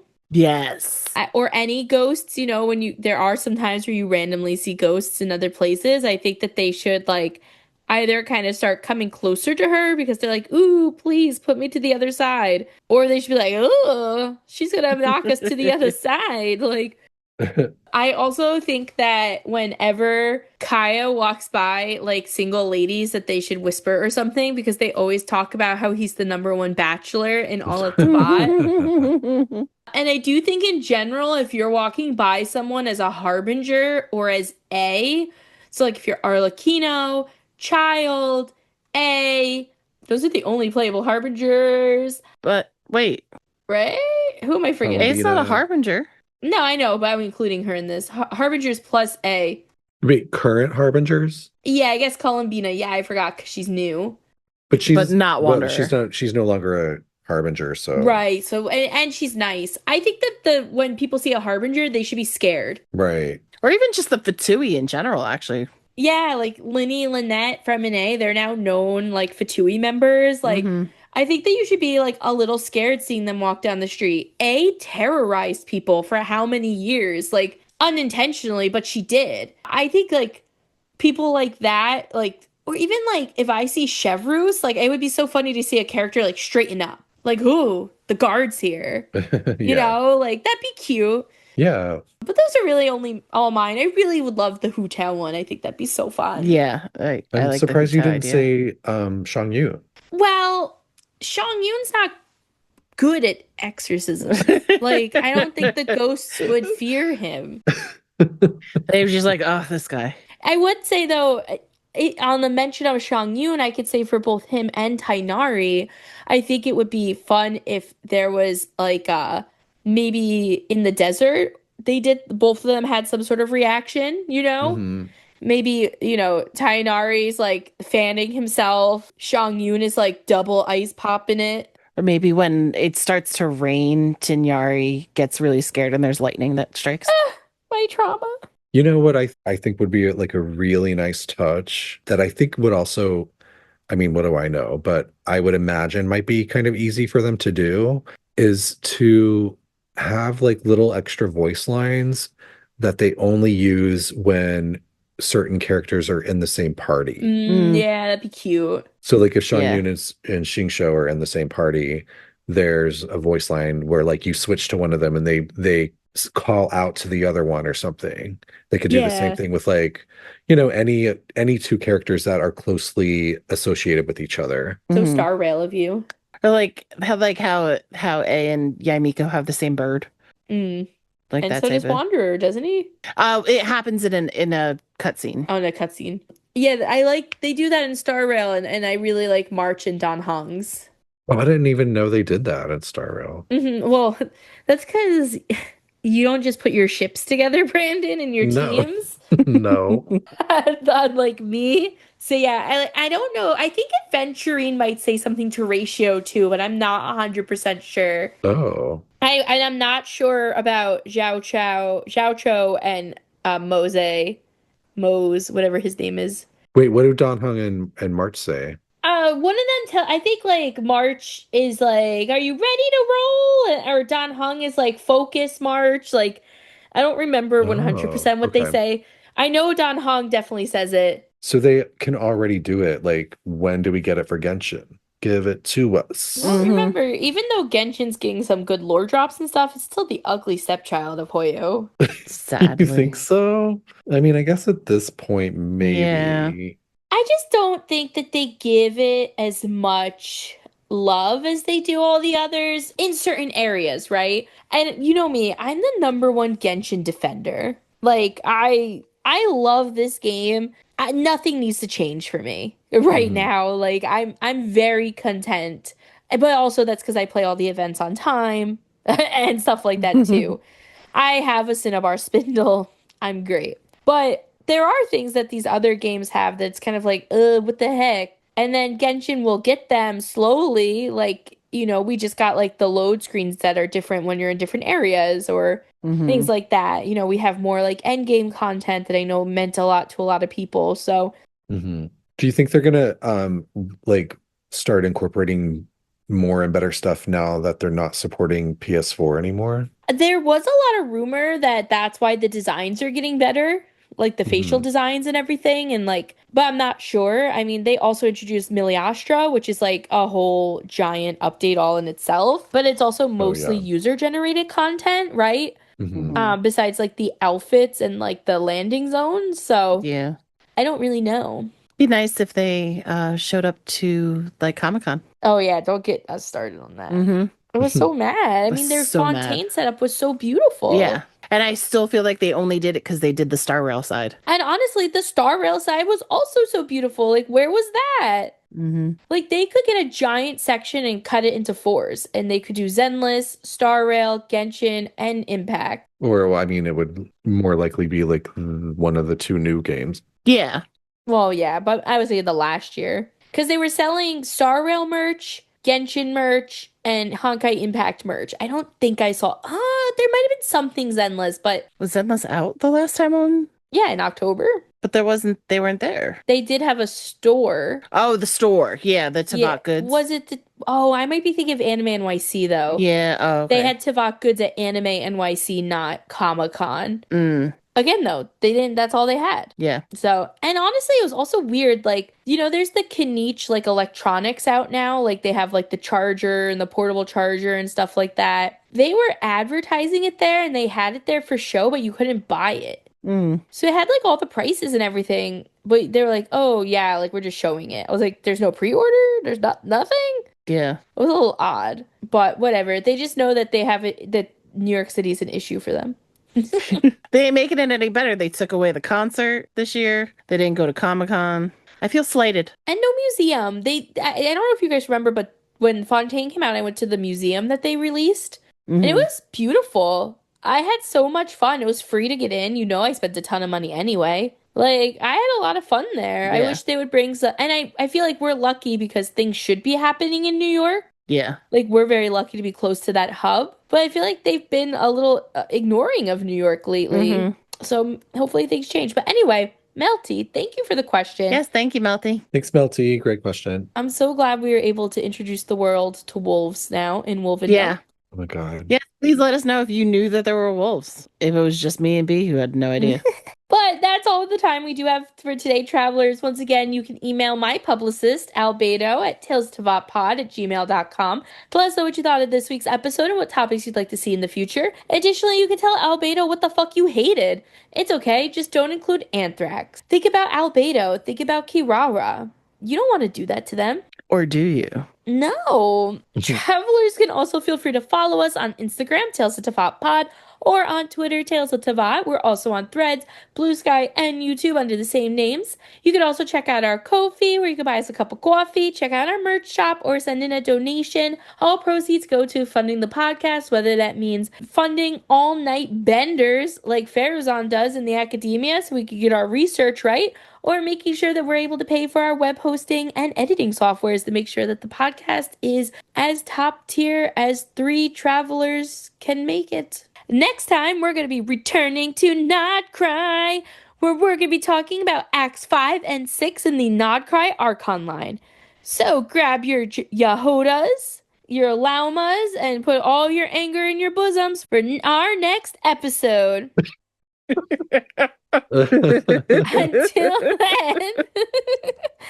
Until then, safe journeys, travel. Until then, Keep it in.